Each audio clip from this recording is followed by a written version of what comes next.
നമ്മൾ നമസ്കാരവുമായി ബന്ധപ്പെട്ട ഒരു സെഷനാണ് ഇന്നിവിടെ നിർവഹിക്കാൻ ഉദ്ദേശിക്കുന്നത്.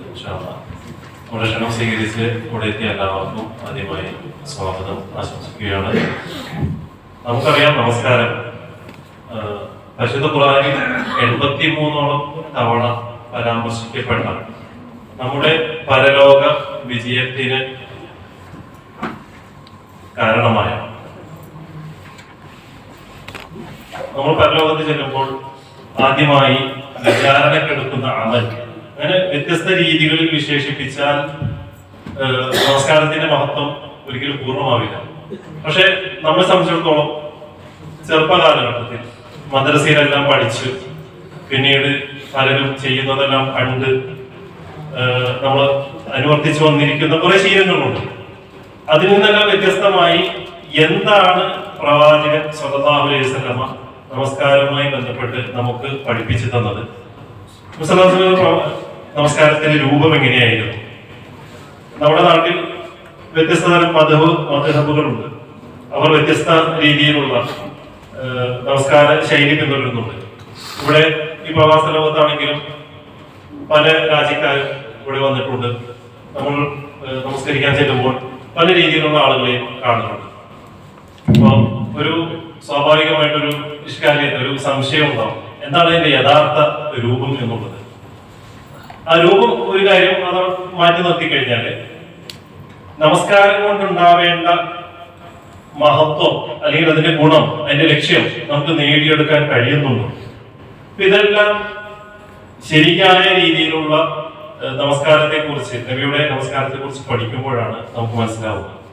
ഇത് മഹത്തായ ഒരു ദിവസത്തിൽ, വെള്ളിയാഴ്ച ദിവസത്തിൽ ജുമഅക്ക് ശേഷം അല്ലാഹുവിന്റെ ഭവനത്തിൽ നാം ഒരുമിച്ച് കൂടിയിരിക്കുന്നത് ആ ഒരു ഇൽമ് കരസ്ഥമാക്കുവാനാണ്. തീർച്ചയായും അല്ലാഹുവിന്റെ മലക്കുകൾ നമുക്ക് ചിറകുകൾ വിരിച്ചിട്ടിരിക്കുകയാണ്. ഇവിടുന്ന് ലഭിക്കുന്ന ഓരോ അറിവും നാളെ പരലോകത്ത് നമുക്ക് ഗുണം ചെയ്യുവാനും സ്വാലിഹായ അമലുകളാക്കി മാറ്റി തീർക്കുവാനും ഉപകരിക്കുമാറാവട്ടെ. ആ ഒരു രീതിയിലുള്ള ഒരു ഇരുത്തമാവണം നമുക്കുണ്ടാവേണ്ടത്. ആദ്യമായി ഉസ്താദ് നമസ്കാരത്തിന്റെ നമസ്കാരത്തിന്റെ രൂപം ഒന്നുകൂടെ വിശദീകരിക്കും. അതിനുശേഷം നമുക്ക് കുറച്ച് ചോദ്യങ്ങൾ കിട്ടിയിട്ടുണ്ട്. അവയുടെ ഉത്തരം പറയും.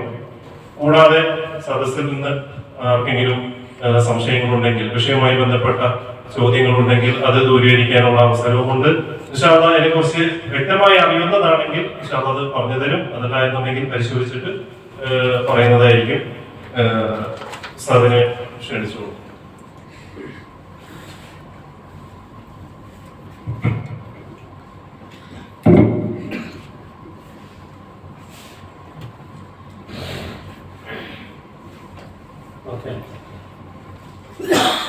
السلام عليكم ورحمة الله وبركاته. الحمد لله رب العالمين والصلاة والسلام على أشرف الأنبياء والمرسلين وعلى آله وصحبه أجمعين أما بعد. പ്രിയമുള്ള സഹോദരങ്ങളെ, അല്ലാഹുവിൻ്റെ മഹത്തായ അനുഗ്രഹത്താൽ നമുക്ക് ഈ ഒരു വിഷയത്തിൽ ഇങ്ങനെയൊരു ചർച്ചയ്ക്കുള്ള അവസരം ഒരുങ്ങിയിരിക്കുകയാണ്. എനിക്ക് തോന്നുന്നത് നമ്മുടെ ഇവിടെ ഇത്തരത്തിലുള്ള ഒരു വിഷയം നമ്മൾ മുമ്പ് ചർച്ച ചെയ്തിട്ടില്ല. അതുകൊണ്ട് ഈ ഒരു അവസരം എല്ലാവരും നന്നായി പ്രയോജനപ്പെടുത്തുക. നിസ്കാരം നബി സല്ലല്ലാഹു അലൈഹി വസല്ലം നമുക്ക് നിർവഹിച്ച് കാണിച്ചു തന്നതുപോലെയാണ് എന്ന് നമ്മൾ ഉറപ്പുവരുത്തുക. നബി സല്ലല്ലാഹു അലൈഹി വസല്ലം ഒരിക്കൽ മിമ്പറിലേക്ക് കയറി നിന്നിട്ടാണ് നിസ്കാരത്തിന്റെ രൂപം സഹാബത്തിന് കാണിച്ചു കൊടുത്തത്. എന്നിട്ട് പറഞ്ഞു, സ്വല്ലൂ കമാ റഅയ്തുമൂനി ഉസല്ലി. ഓരോരുത്തർക്കും തോന്നുന്ന കോലത്തിലും രൂപത്തിലുമല്ല നിസ്കരിക്കേണ്ടത്, ഞാൻ നിങ്ങൾക്ക് നമസ്കരിച്ച് കാണിച്ച് തന്നതുപോലെയാണ് നമസ്കാരം എന്ന ആരാധനാ കർമ്മം നിങ്ങൾ നിർവഹിക്കേണ്ടത് എന്ന് നബി സല്ലല്ലാഹു അലൈഹി വസല്ലം പറഞ്ഞു. അതിൽ ഏറ്റവും പ്രധാനം അതിൻ്റെ സമയനിഷ്ഠയാണ്. തോന്നുന്ന സമയത്തുള്ള നമസ്കാരം അള്ളാഹുവിൻ്റെ അടുത്ത് സ്വീകാര്യമാവുകയില്ല, പ്രതിഫലാർഹമാവുകയില്ല. കാരണം ഇന്ന സ്വലാത്ത കാനത അലൽ മുഅ്മിനീന കിതാബൻ മൗഖൂത, സമയം നിർണയിക്കപ്പെട്ടിട്ടുള്ള ഒരു ആരാധനാ കർമ്മമാണ് നമുക്ക് തോന്നുന്ന സമയമല്ല, അള്ളാഹു വെച്ച സമയമാണ് നമസ്കാരത്തിന്. അതിന്റെ അവ്വൽ വഖത്താണ് എപ്പോഴും തിരഞ്ഞെടുക്കാൻ റസൂലുള്ളാഹി സ്വല്ലല്ലാഹു അലൈഹി വസല്ലം പറഞ്ഞിട്ടുള്ളത്. ഇത് സ്ത്രീകളാണെങ്കിൽ പോലും അവ്വൽ വഖത്ത്, അവർക്ക് ജമാഅത്തില്ലല്ലോ, അതുകൊണ്ട് സ്ത്രീകൾ ഒരു വഖത്തിന്റെ ബാങ്ക് കൊടുത്താൽ അത് കഴിയുന്നതിന് മുമ്പ് നിസ്കരിച്ചാൽ പോലെ, അങ്ങനെയല്ല. അവർ അവ്വൽ വഖത്തിൽ നമസ്കരിച്ചാൽ അവർക്കും ആ ഒരു വലിയ പ്രതിഫലം കിട്ടുക തന്നെ ചെയ്യും. ഇപ്പൊ നമ്മൾ നബി സല്ലല്ലാഹു അലൈഹി വസല്ലമയുടെ നമസ്കാരവും മദ്ഹബുകളിലെ നമസ്കാരവും രണ്ടും വേർതിരിച്ച് പരിശോധിച്ച് നോക്കിയാൽ ഒരുപാട് വ്യത്യാസങ്ങൾ കാണാൻ സാധിക്കും. ഞാൻ ഇന്ന മദ്ഹബ് അനുസരിച്ച് നമസ്കരിക്കും എന്നൊരാൾ വാശി പിടിക്കരുത്. കാരണം അങ്ങനെ ഒരു മദ്ഹബ് അനുസരിച്ച് നമസ്കരിക്കണം എന്നത് നബി സല്ലല്ലാഹു അലൈഹി വസല്ലം എവിടെയും പഠിപ്പിച്ചു തന്നിട്ടില്ല. മറിച്ച് സുന്നത്ത് അനുസരിച്ച് നമസ്കരിക്കണം എന്നാണ് പറഞ്ഞത്. എന്നാൽ മഹാന്മാരായ ഇമാമിയങ്ങൾ അവർക്ക് ലഭിക്കാത്ത വിഷയങ്ങൾ ഉണ്ടാകും, ഹദീസുകൾ ഉണ്ടാകും. അതിനവരെ നമുക്കൊരിക്കലും കുറ്റപ്പെടുത്താൻ പറ്റുകയില്ല. മാത്രമല്ല മദ്ഹബിന്റെ ഇമാമിയങ്ങൾ ആരും തന്നെ ഞങ്ങൾ എന്ത് പറഞ്ഞോ അതുപോലെ നിങ്ങൾ സ്വീകരിക്കണമെന്ന് പറഞ്ഞിട്ടുമില്ല. അവർ പറഞ്ഞത് ഒരു വിഷയത്തിൽ ഹദീസുകൾ സ്ഥിരപ്പെട്ട് വന്നിട്ടുണ്ടെങ്കിൽ അതിനെ മുറുകെ പിടിക്കുക എന്നതാണ് ഞങ്ങളുടെ മദ്ഹബ് എന്നുള്ളതാണ്. അപ്പം നമ്മൾ പെട്ടെന്ന് ഓടിച്ചു പോവാണെന്നുണ്ടെങ്കിൽ ഈ ഹനഫി മദ്ഹബിലെ നമസ്കാരം, ഇവിടെ ഹനഫി മദ്ഹബിലെ ആളുകൾ കുറവായിരിക്കാം. കേരളത്തിന്റെ തെക്കൻ പ്രദേശങ്ങളിലും നോർത്ത് ഇന്ത്യയിലൊക്കെയാണ് ഈ ഹനഫി മദ്ഹബ് കൂടുതലുള്ളത്. അപ്പൊ ഹനഫി മദ്ഹബിലെ നമസ്കാരം എന്ന് പറഞ്ഞാൽ ആദ്യത്തിലെ തക്ബീറത്തുൽ ഇഹ്റാം നമ്മൾ കൈ ഉയർത്തി കെട്ടിക്കഴിഞ്ഞാൽ പിന്നെ അവര് കൈ ഉയർത്തുകയേയില്ല. അതായത് റുക്കൂയിൽ പോകുമ്പോൾ കൈ ഉയർത്തലില്ല, റുക്കൂയിൽ നിന്ന് വരുമ്പോൾ കൈ ഉയർത്തലില്ല, എവിടെയുമില്ല. എന്നാൽ നബി സല്ലല്ലാഹു അലൈഹി വസല്ലം പഠിപ്പിച്ച ഹദീസുകളിലെല്ലാം നമസ്കാരത്തിന്റെ രൂപം പറയുന്ന ഏതെല്ലാം ഹദീസ് ഗ്രന്ഥങ്ങൾ ഉണ്ടോ അതിലെല്ലാം വിശ്വാസം റുക്കൂയിൽ പോകുമ്പോൾ അല്ലാഹു അക്ബർ എന്ന് പറഞ്ഞ് കൈ ഉയർത്തി താഴ്ത്തിയിട്ടാണ് പോയിരുന്നത് കാണാൻ സാധിക്കും. പക്ഷെ അതൊരു പക്ഷേ ആ ഇമാമിങ്ങൾക്ക് ലഭിച്ചിട്ടുണ്ടാവുകയില്ല. അതിന് അവർ കുറ്റക്കാരുമല്ല. ഹദീസുകൾ സ്ഥിരപ്പെട്ട് കിട്ടിയാൽ നമ്മൾ എന്ത് ചെയ്യണം? അതാണ് സ്വീകരിക്കേണ്ടത്. ഷാഫി മദ്ഹബിലെ പറയുകയാണെങ്കിൽ അവർക്ക് സുബഹിയിൽ കുനൂത്തുണ്ട്, പക്ഷെ നബി സല്ലല്ലാഹു അലൈഹി വസല്ലം വിത്തറിലാണ് കുനൂത്ത് ഓതിയിട്ടുള്ളത്. എന്നാൽ എല്ലാ വഖത്തുകളിലും കുനൂത്ത് ഓതിയ സമയമുണ്ട്. അത് സുബഹിയിൽ ഓതിയിട്ടുണ്ട്, ദുഹറിലും അസ്റിലും മഗ്രിബിലും ഇശായിലൊക്കെ ഓതിയിട്ടുണ്ട്. അത് നബി സല്ലല്ലാഹു അലൈഹി വസല്ലമയുടെ ചില അനുചരന്മാരെ ശത്രുക്കൾ വന്ന മിത്രങ്ങളായി നടിച്ചു കൊണ്ടുപോയി കൊന്നപ്പോൾ അവർക്കെതിരെ നടത്തിയ ശാപപ്രാർത്ഥനയെ അത് വിശ്വാസം നിർത്തിക്കളയുകയും ചെയ്തു. എന്നാൽ ഒരു ഹദീസുണ്ട്, നബി സല്ലല്ലാഹു അലൈഹി വസല്ലം ഈ ദുനിയാവിൽ നിന്ന് വിട്ടു പിരിയുന്നത് വരെ സുബഹിയിലെ കുനൂത്ത് ഒഴിവാക്കിയിരുന്നേ ഇല്ല. ആ ഹദീസ് ഇമാം ഷാഫി റഹ്മത്തുള്ളാഹി മനസ്സിലാക്കിയത് സ്വഹീഹാണെന്നാണ്. പക്ഷെ ആ ഹദീസ് ദഈഫാണ്. അതുകൊണ്ടാണ് മറ്റു മദ്ഹബുകളിലൊന്നും തന്നെ സുബഹിയിലെ കുനൂത്ത് കാണാത്തത്.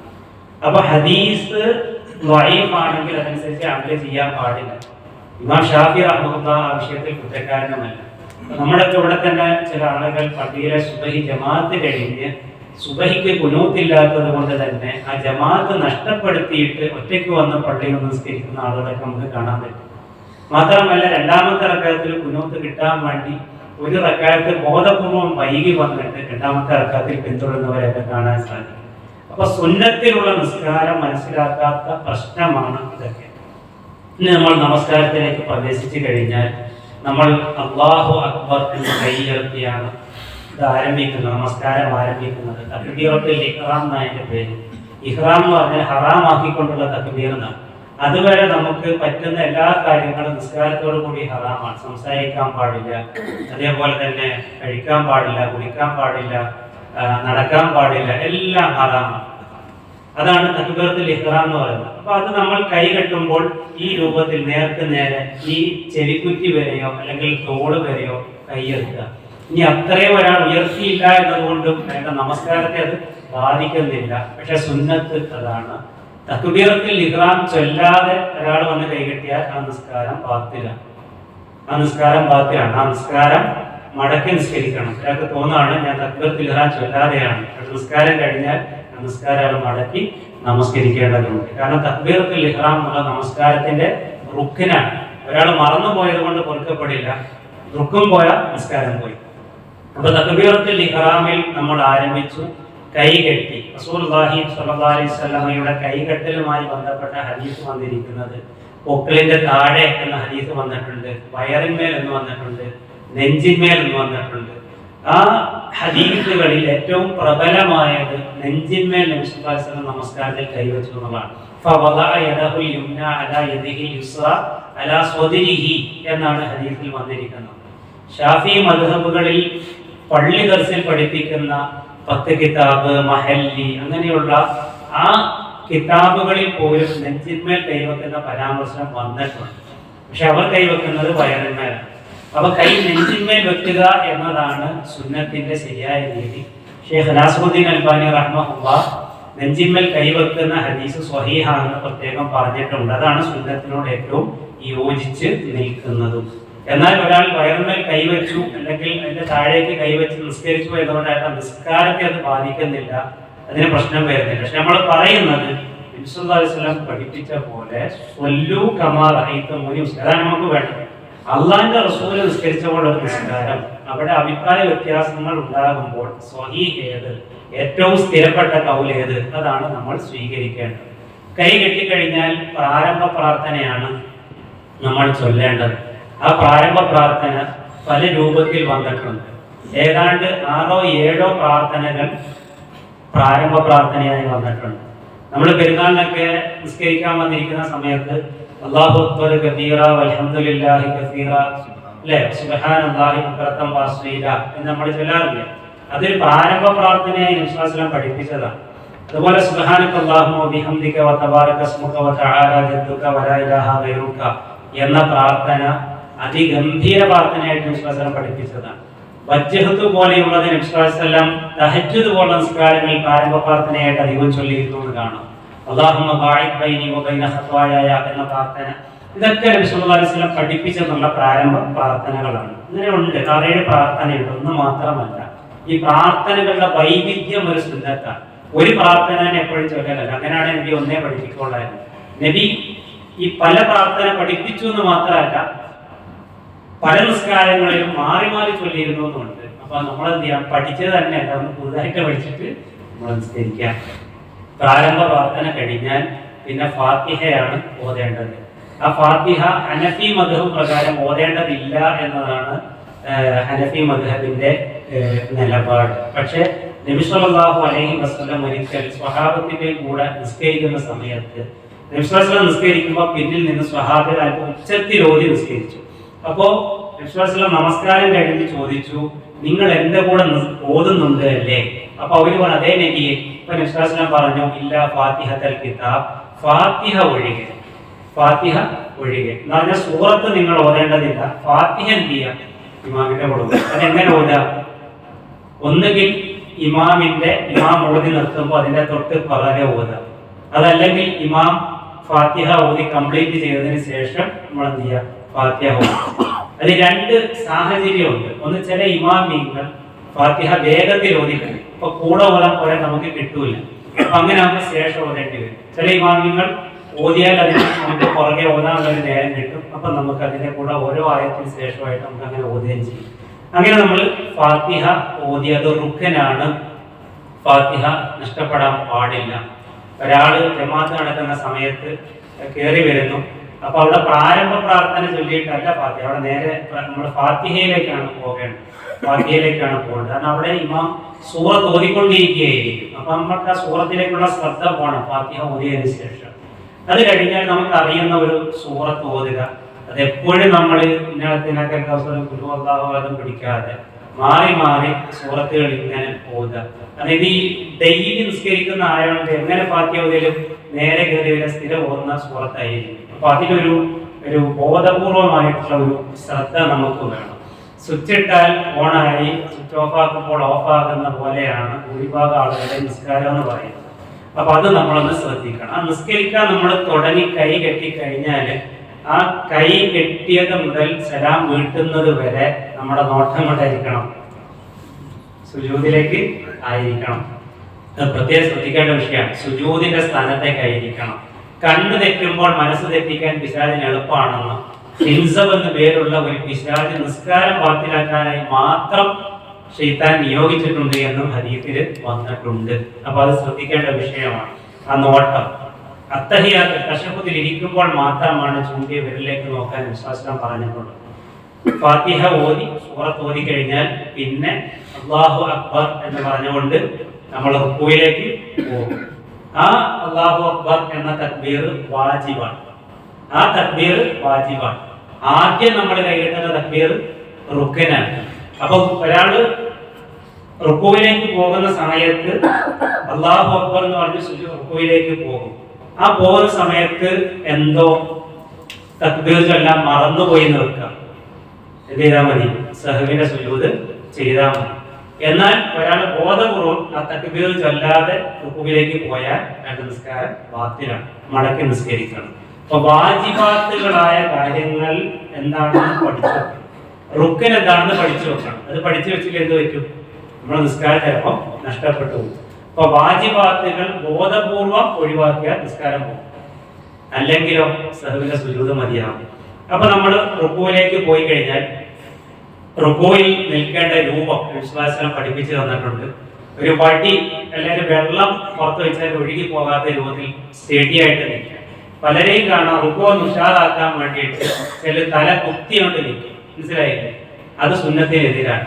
ചിലരാകട്ടെ എന്തോ ഒരു വെൽക്കിട്ട മാതിരി വളയാനും പറ്റുന്നില്ല. നേരെ നിൽക്കുക, നേരെ നിന്നിട്ട് ആ റുക്കൂ കറക്റ്റ് ആയിരിക്കണം.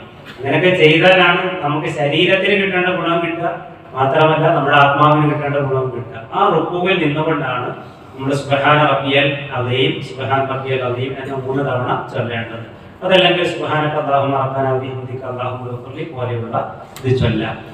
നമ്മൾ അവിടെ അല്ലാഹുവിനെ പ്രകീർത്തിക്കുകയാണ് വേണ്ടത്. പിന്നെ സമിഅ അല്ലാഹു ലിമൻ ഹമിദ എന്ന് പറഞ്ഞാൽ നമ്മൾ നേരെ എഴുന്നേറ്റ് വരും, നേരെ നിവർന്ന് നിൽക്കും. അല്ലാഹു പിന്നെ അവനെ സ്തുതിക്കുന്നവന്റെ വിളി കേട്ടിരിക്കുന്നു എന്നാണ് അതിന്റെ അർത്ഥം. കേട്ടിരിക്കുന്നു എന്ന് പറഞ്ഞാൽ എന്താ? അള്ളാഹുവിനെ സ്തുതിച്ചവന്റെ സ്തുതിക്ക് അള്ളാഹു ഉത്തരം നൽകിയെന്നാണ്. അതൊരു പ്രാർത്ഥനയാണ്. സമിഅ അല്ലാഹു ലിമൻ ഹമിദ എന്ന് പറഞ്ഞാല് അള്ളാഹ് അത് കേട്ടു എന്നുള്ളത് മാത്രമല്ല, കേട്ട് ഉത്തരം ചെയ്തു എന്നുള്ള അർത്ഥത്തിലാണ്.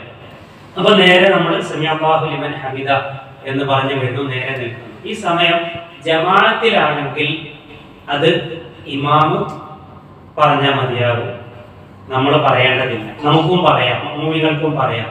എന്നാൽ ഒറ്റയ്ക്കാകുമ്പോൾ അതെന്താണ്? വാജിബാണ്. ഒറ്റയ്ക്കാകുമ്പോൾ വാജിബാണ്. അപ്പൊ ആ സമയത്ത് നമ്മൾ ഒറ്റയ്ക്ക് നിസ്കരിക്കുമ്പോൾ സമിഅ അല്ലാഹു ലിമൻ ഹമിദ അയാളെ ബോധം ഒഴിവാക്കാൻ നമ്മുടെ നിസ്കാരം ബാത്തിലാകുന്ന അർത്ഥം. അതിനുശേഷം റബ്ബനാ വലക്കൽ ഹംദ് അല്ലെങ്കിൽ അല്ലാഹുമ്മ റബ്ബനാ വലക്കൽ ഹംദ് ഇങ്ങനെ ചൊല്ലേണ്ട ഒരു 3-4 രൂപം ഹദീസുകളിൽ വന്നിട്ടുണ്ട്. അതിന്റെ കൂടെ എന്നുള്ള പ്രാർത്ഥനകളൊക്കെ അതിന്റെ കൂടെയുണ്ട്. അതൊക്കെ വളരെ അർത്ഥവത്തായ ദിക്റുകളുടെ ഭാഗമാണ്. അങ്ങനെ നമ്മൾ ഈത്തിദാലിൽ അടങ്ങി നിൽക്കണം. അതായത് നേരെ കൊണ്ട് ഒരു എന്താ പറയാ, ഒരു വില്ല് കിട്ടമായി നേരെ വരിക, ഒറ്റ പോക്ക് പോവുക എന്നാൽ ഒരു വിജയം പോകുന്ന മാതിരിയുള്ള നിസ്കാരമല്ല നിസ്കാരം എന്ന് പറയുന്നത്. പണ്ട് ഞാൻ ഓർക്കുന്നുണ്ട്, ഒരാള് പള്ളിയിൽ ഇരിക്കുമ്പോഴത്തേക്കും വന്ന് നിസ്കരിച്ച് 4 റക്അത്ത് നിസ്കരിച്ച് കണ്ണ് ചിമ്മുന്നതിന് മുമ്പ് സുലൈമാൻ നബി അലൈഹി ഇസ്ലാമിന്റെ കാലത്ത് പിന്നെ സിംഹാസനം കണ്ണിമ വെട്ടുന്നെന്ന് പറഞ്ഞില്ല, അതുപോലെ. അപ്പൊ അയാൾ ഇങ്ങനെ നിസ്കരിച്ച് ഇറങ്ങിപ്പോന്ന് കണ്ടപ്പോ അന്ന് ഞാൻ ചോദിച്ചു, കുറെ വർഷങ്ങൾക്ക് മുമ്പാണ്, ഇതെന്താ നിസ്കാരമാണ്? ഇത് ടെൻഷൻ പിടിച്ച നിസ്കാരമാണ്. ഭയങ്കര ടെൻഷനിലാണ്, അതുകൊണ്ട് എങ്ങനെ നിസ്കരിച്ചു, അല്ലെ എങ്ങനെയൊന്നും അല്ല എന്നാണ്. അപ്പൊ ആ നിസ്കാരം കബൂലാക്കപ്പെടില്ല എന്നർത്ഥം. കാരണം അതിൽ ചൊല്ലേണ്ട ഒന്നും ചൊല്ലിയിട്ടില്ല. നമുക്കറിയാമല്ലോ ഒരു സമയം. അപ്പൊ അങ്ങനെ നമ്മള് റുക്കൂയിൽ പോയി സമിഅ അല്ലാഹു ലിമൻ ഹമിദ എന്ന് പറഞ്ഞ് ഉയർന്നു വന്നു, റബ്ബനാ വലക്കൽ ഹംദ് എന്ന് പറഞ്ഞ് നേരെ ചെയ്ത് ചൊല്ലി. അതിനുശേഷം എന്ത് ചെയ്യുന്നു? അല്ലാഹു അക്ബർ എന്ന് പറഞ്ഞ് സുജൂദിലേക്ക് പോവാണ്. ആ സുജൂദിലേക്ക് പോകുമ്പോൾ അവിടെ ആളുകൾ ഭയങ്കര ചർച്ചയാക്കുന്ന വിഷയമാണെന്ത്? കൈവെക്കണോ മുട്ടുവെക്കണോ എന്നുള്ളത്, അല്ലെ? ചിലപ്പം തർക്കിച്ച് അടിപിടിയിലേക്ക് വരെ എത്തിയിട്ടുണ്ട്. സത്യത്തിൽ അത് വാജിബല്ല, റുക്കനല്ല, അല്ലെ? സുന്നത്തിന്റെ ഭാഗമാണ്. സത്യത്തിൽ ആ വിഷയം നമ്മൾ നോക്കുമ്പോൾ നബി സല്ലല്ലാഹു അലൈഹി വസല്ലം നിങ്ങൾ ഒട്ടകം പോലെ മുട്ടുകുത്തരുത് എന്നൊരു ഹദീസുമാണ്. അതിന്റെ ചർച്ചയിലേക്കാണ് പോകുന്നത്. പക്ഷെ നിങ്ങൾക്ക് കൈ വേണമെങ്കിൽ ആദ്യം വെക്കാം, കാല് വേണമെങ്കിൽ ആദ്യം വെക്കാം. 2 വിഷയത്തിലും ശരിയായ ഹദീസ് അതിൽ വന്നിട്ടുണ്ട്. വേണമെങ്കിൽ നമുക്ക് ചോദ്യത്തിൽ അതിന്റെ തെളിവുകൾ കൂടി ഹദീസുകൾ കൂടി വേണം ഉദ്ധരിക്കാം. അങ്ങനെ നമ്മൾ സുജൂദിലേക്ക് പോയി അവിടെ അവയവങ്ങൾ വെക്കുമ്പോൾ നമുക്കറിയാം വെക്കേണ്ടത് കൈപ്പത്തിയാണ്, കാൽമുട്ടാണ്, അതുപോലെ തന്നെ കാലിന്റെ വിരലുകളാണ്, നെറ്റിയാണ്. അതിന്റെ കൂടെ വിശ്വാസത്തിൽ ചൂണ്ടിയതാണ് മൂക്ക് നിലത്ത് ടച്ച് ചെയ്തിരിക്കണം, എങ്കിലേ സുജൂദാവും. അത് നിർബന്ധമാണ്. അതേപോലെ തന്നെ ചില ആളുകൾ സുജൂദ് ചെയ്യുമ്പോൾ ഈ തൊപ്പി ഇങ്ങോട്ട് കയറി നിൽക്കും. അപ്പൊ ഇതിങ്ങനെ ഒരു മറയുണ്ടായാലും സ്വീകരിക്കപ്പെടുമോ ഇല്ലേ? അതൊന്നും പ്രശ്നമുള്ള കാര്യമല്ല. മനസ്സിലായില്ലേ? അതേപോലെ കൈ വെക്കുമ്പോ നായ കൈപ്പത്തി വെക്കുന്ന പോലെ നിങ്ങൾ വെക്കരുത് എന്ന് പറഞ്ഞിട്ട് മുട്ട് അടക്കാൻ നിലത്തേക്ക് ചേർത്തിട്ട് നല്ല സുഖമാണ് അങ്ങനെ സുജൂദി കിടക്കാൻ. അപ്പൊ അങ്ങനെ വെക്കരുത്, പൊക്കി അകത്തി വെക്കണം എന്നാണ് വിശ്വാസം പറഞ്ഞിട്ടുള്ളത്. അപ്പൊ സുജൂദിൽ നമുക്ക് ചൊല്ലാവുന്ന പ്രാർത്ഥനകൾ 5 or 6 പ്രാർത്ഥനകൾ ദിക്റുകളും പ്രാർത്ഥനകളുമായിട്ട് പഠിപ്പിച്ചു തന്നിട്ടുണ്ട്. സുജൂദ് ദുആയുടെ സ്ഥാനം കൂടിയാണ്. അപ്പം അതിൽ ഏറ്റവും സുബ്ഹാന റബ്ബിയൽ അഅല എന്ന ദിക്ർ കഴിഞ്ഞാൽ പിന്നെ ഏറ്റവും ശ്രേഷ്ഠമായ ഒരു പ്രാർത്ഥന സുജൂദിൽ വരുന്നുണ്ട്. അല്ലാഹുമ്മ ഗ്ഫിർലി ദംബി കുല്ലഹു ദിക്കഹു വജില്ലഹു അവലഹു വആഖിറഹു വഅലാനിയതഹു സിർറഹു. എല്ലാം അതിൽ കൊണ്ട് അത്രയും നല്ലൊരു പ്രാർത്ഥനയാണ് ആ പ്രാർത്ഥന. അങ്ങനെയുള്ളതൊക്കെ നമ്മൾ ഒന്ന് മനസ്സിലാക്കി പഠിക്കുക. അപ്പൊ സുജൂദിൽ അത് ചൊല്ലി വീണ്ടും പിന്നെ നമ്മൾ സുജൂദിൽ അല്ലാഹു അക്ബർ എന്ന് പറഞ്ഞിരിക്കുന്നു. ആ ഇരുത്തം എന്താണ്? റുക്നാണോ വാജിബാണോ? ആ ഇരുത്തം റുക്നാണ്. സുജൂദിന്റെ ഇടയിലുള്ള ഇരുത്തം എന്ന് പറയുന്നത് റുക്നാണ്. അപ്പൊ അതൊരാൾ നഷ്ടപ്പെടുത്തി ഇരിക്കാതെ ഒരു സുജൂദ് ഇങ്ങോട്ട് വരലും ഇരിക്കുന്നതിന് മുമ്പ് അയാള് അങ്ങോട്ട് സുജൂദിൽ പോയാൽ നമസ്കാരം ബാത്തിലാവുമെന്ന് അർത്ഥം. അപ്പൊ അതിന്റെ ഇടയിൽ പ്രാർത്ഥനയുണ്ട്. അല്ലാഹുമ്മ ഗ്ഫിർലി വർഹംനി വജ്ബുർനി വർസുഖ്നി വഹ്ദിനി വആഫിനി. അതുപോലെ വർഫഅനി എന്നുള്ള ഇത് വന്നിട്ടുണ്ട്. വജ്ബുർനി എന്നൊരു പദമുണ്ട്. അതിന്റെ അർത്ഥം എന്താ? അല്ലാഹുമ്മ ഗ്ഫിർലി നമുക്കറിയാം. അല്ലാഹുമ്മ ഗ്ഫിർലി വർഹംനി അല്ലേ? വജ്ബുർനി വർഫഅനി ഔന്നത്യം തരണമേ അല്ലേ? വർസുഖ്നി റിസ്ക് തരണമേ. വഹ്ദിനി ഹിദായത്ത് നൽകണമേ. വആഫിനി ആഫിയത്ത് പ്രദാനം ചെയ്യണം അല്ലേ? എന്താ വജ്ബുർനി എന്ന് പറഞ്ഞാൽ എന്റെ പോരായ്മകൾ എന്തെല്ലാമാണോ അതെല്ലാം അല്ലാഹുവേ നീ പരിഹരിച്ചു തരണമേ എന്നുള്ളതാണ്. അപ്പം ആ ഇരുത്തം അത് കഴിഞ്ഞിട്ട് വീണ്ടും സുജൂദ് ചെയ്യുന്നു. 2 സുജൂദാണ് റക്അത്തിൽ. നമ്മൾ രണ്ടാമത്തെ റക്അത്തിലേക്ക് വരുന്നു. സാധാരണ ഒന്നാമത്തെ റക്അത്തിൽ ചെല്ലുന്ന പോലെ ചൊല്ലുന്നു. അതിനുശേഷം രണ്ടാമത്തെ റക്അത്തിൽ എത്തി ആദ്യത്തെ തശഹുദിൽ ഇരിക്കുന്നു. എന്തിരുത്തം എന്നാലും പറയാം? ഇഫ്തിറാഷിന്റെ ഇരുത്തം. അതായത് വലത്തെ കാലം നാട്ടി ഇടത്തെ കാലം മേലെ പതിഞ്ഞ് അങ്ങനെ ഇരിക്കുന്നതിന് ഇഫ്തിറാഷിന്റെ ഇരുത്തം എന്ന് പറയാം. ആ ഇരുത്തമാണ് ഇരിക്കേണ്ടത്. അത് അങ്ങോട്ടോട്ട് മാറിപ്പോയി എന്നതുകൊണ്ട് കുഴപ്പമില്ല. നബി സ്വല്ലല്ലാഹു അലൈഹി വസല്ലം പല രൂപത്തിലും പറഞ്ഞിട്ടുണ്ട് ഇരുത്തത്തെ പറ്റിയിട്ട്. നമ്മൾ കൂടുതൽ വിശദീകരിക്കുന്നില്ല. അപ്പൊ ആദ്യത്തെ തശഹുദ് അതിൽ അത്തഹിയാത്ത് നമ്മൾ പൂർണ്ണമായിട്ടും ചൊല്ലും. അപ്പൊ ഈ ആദ്യത്തെ തശഹുദ് ളുഹറാണെങ്കിൽ നമ്മൾ അത് മറന്നിട്ട് എഴുന്നേൽക്കുകയാണെങ്കിൽ അതിന്റെ വിധി എന്താ? അത് വാജിബായതുകൊണ്ട് തന്നെ അവസാനം സഹ്വിലെ സുജൂദ് ചെയ്താൽ മതി. ബോധപൂർവ്വം ഒരാൾ എഴുന്നേൽക്കുകയാണെങ്കിലോ നിസ്കാരം ബാത്തിലായിരിക്കും. ഒരാൾ എഴുന്നേറ്റ് നിന്ന് ഫാത്തിഹ ഓതാൻ തുടങ്ങി 3ാമത്തെ റക്അത്തിൽ, പിന്നെ അയാൾ പോയി ഇരിക്കേണ്ടതുണ്ടോ? ഇല്ല. എഴുന്നേറ്റ് വരുന്ന സമയത്താണ് ഓർത്തതെങ്കിൽ വീണ്ടും അതിലേക്ക് ഇരിക്കുകയും തഹിയ്യാത്ത് ചൊല്ലിയ ശേഷം എഴുന്നേൽക്കുകയും ചെയ്യും. അതുപോലെ നമ്മൾ 3ാമത്തെ റക്അത്ത് കഴിഞ്ഞു 4ാമത്തെ റക്അത്തിലെത്തി നമ്മൾ തഹിയ്യാത്ത് ചൊല്ലി സ്വലാത്ത് ചൊല്ലി. അതുപോലെ തന്നെ ദുആയുണ്ട്. അത്തഹിയ്യാത്തിന്റെ രൂപം ഒന്നല്ല വന്നിട്ടുണ്ട്. സ്വലാത്തിന്റെ രൂപം 10ഓളം രൂപങ്ങളിൽ വന്നിട്ടുണ്ട്. അതിൽ നമ്മൾ സാധാരണ ചൊല്ലുന്ന എല്ലാവരും ചൊല്ലി പഠിപ്പിക്കുന്ന രൂപമുണ്ട്. ഇതിലൊക്കെ വരുന്ന ആശയങ്ങൾ ഇതാണെങ്കിലും പദങ്ങളും തമ്മിൽ വ്യത്യാസമൊക്കെ ഉണ്ട്. അതിലേത് നമുക്ക് ചൊല്ലാം. അങ്ങനെ സ്വലാത്തിന് ശേഷം പ്രാർത്ഥനയുണ്ട്. പ്രാർത്ഥന എന്ന് പറയുന്നത് ഒന്നുകിൽ നമുക്ക് നമ്മൾ സാധാരണ ചൊല്ലി വരുന്ന പ്രാർത്ഥന ഏതാണ്?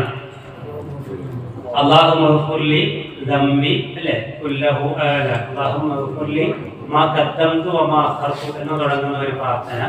അതുപോലെ തന്നെ അല്ലാഹുമ്മ ഇന്നി ളലംതു നഫ്സി ദുൽമൻ കസീറ എന്ന് തുടങ്ങുന്ന വേറൊരു പ്രാർത്ഥന.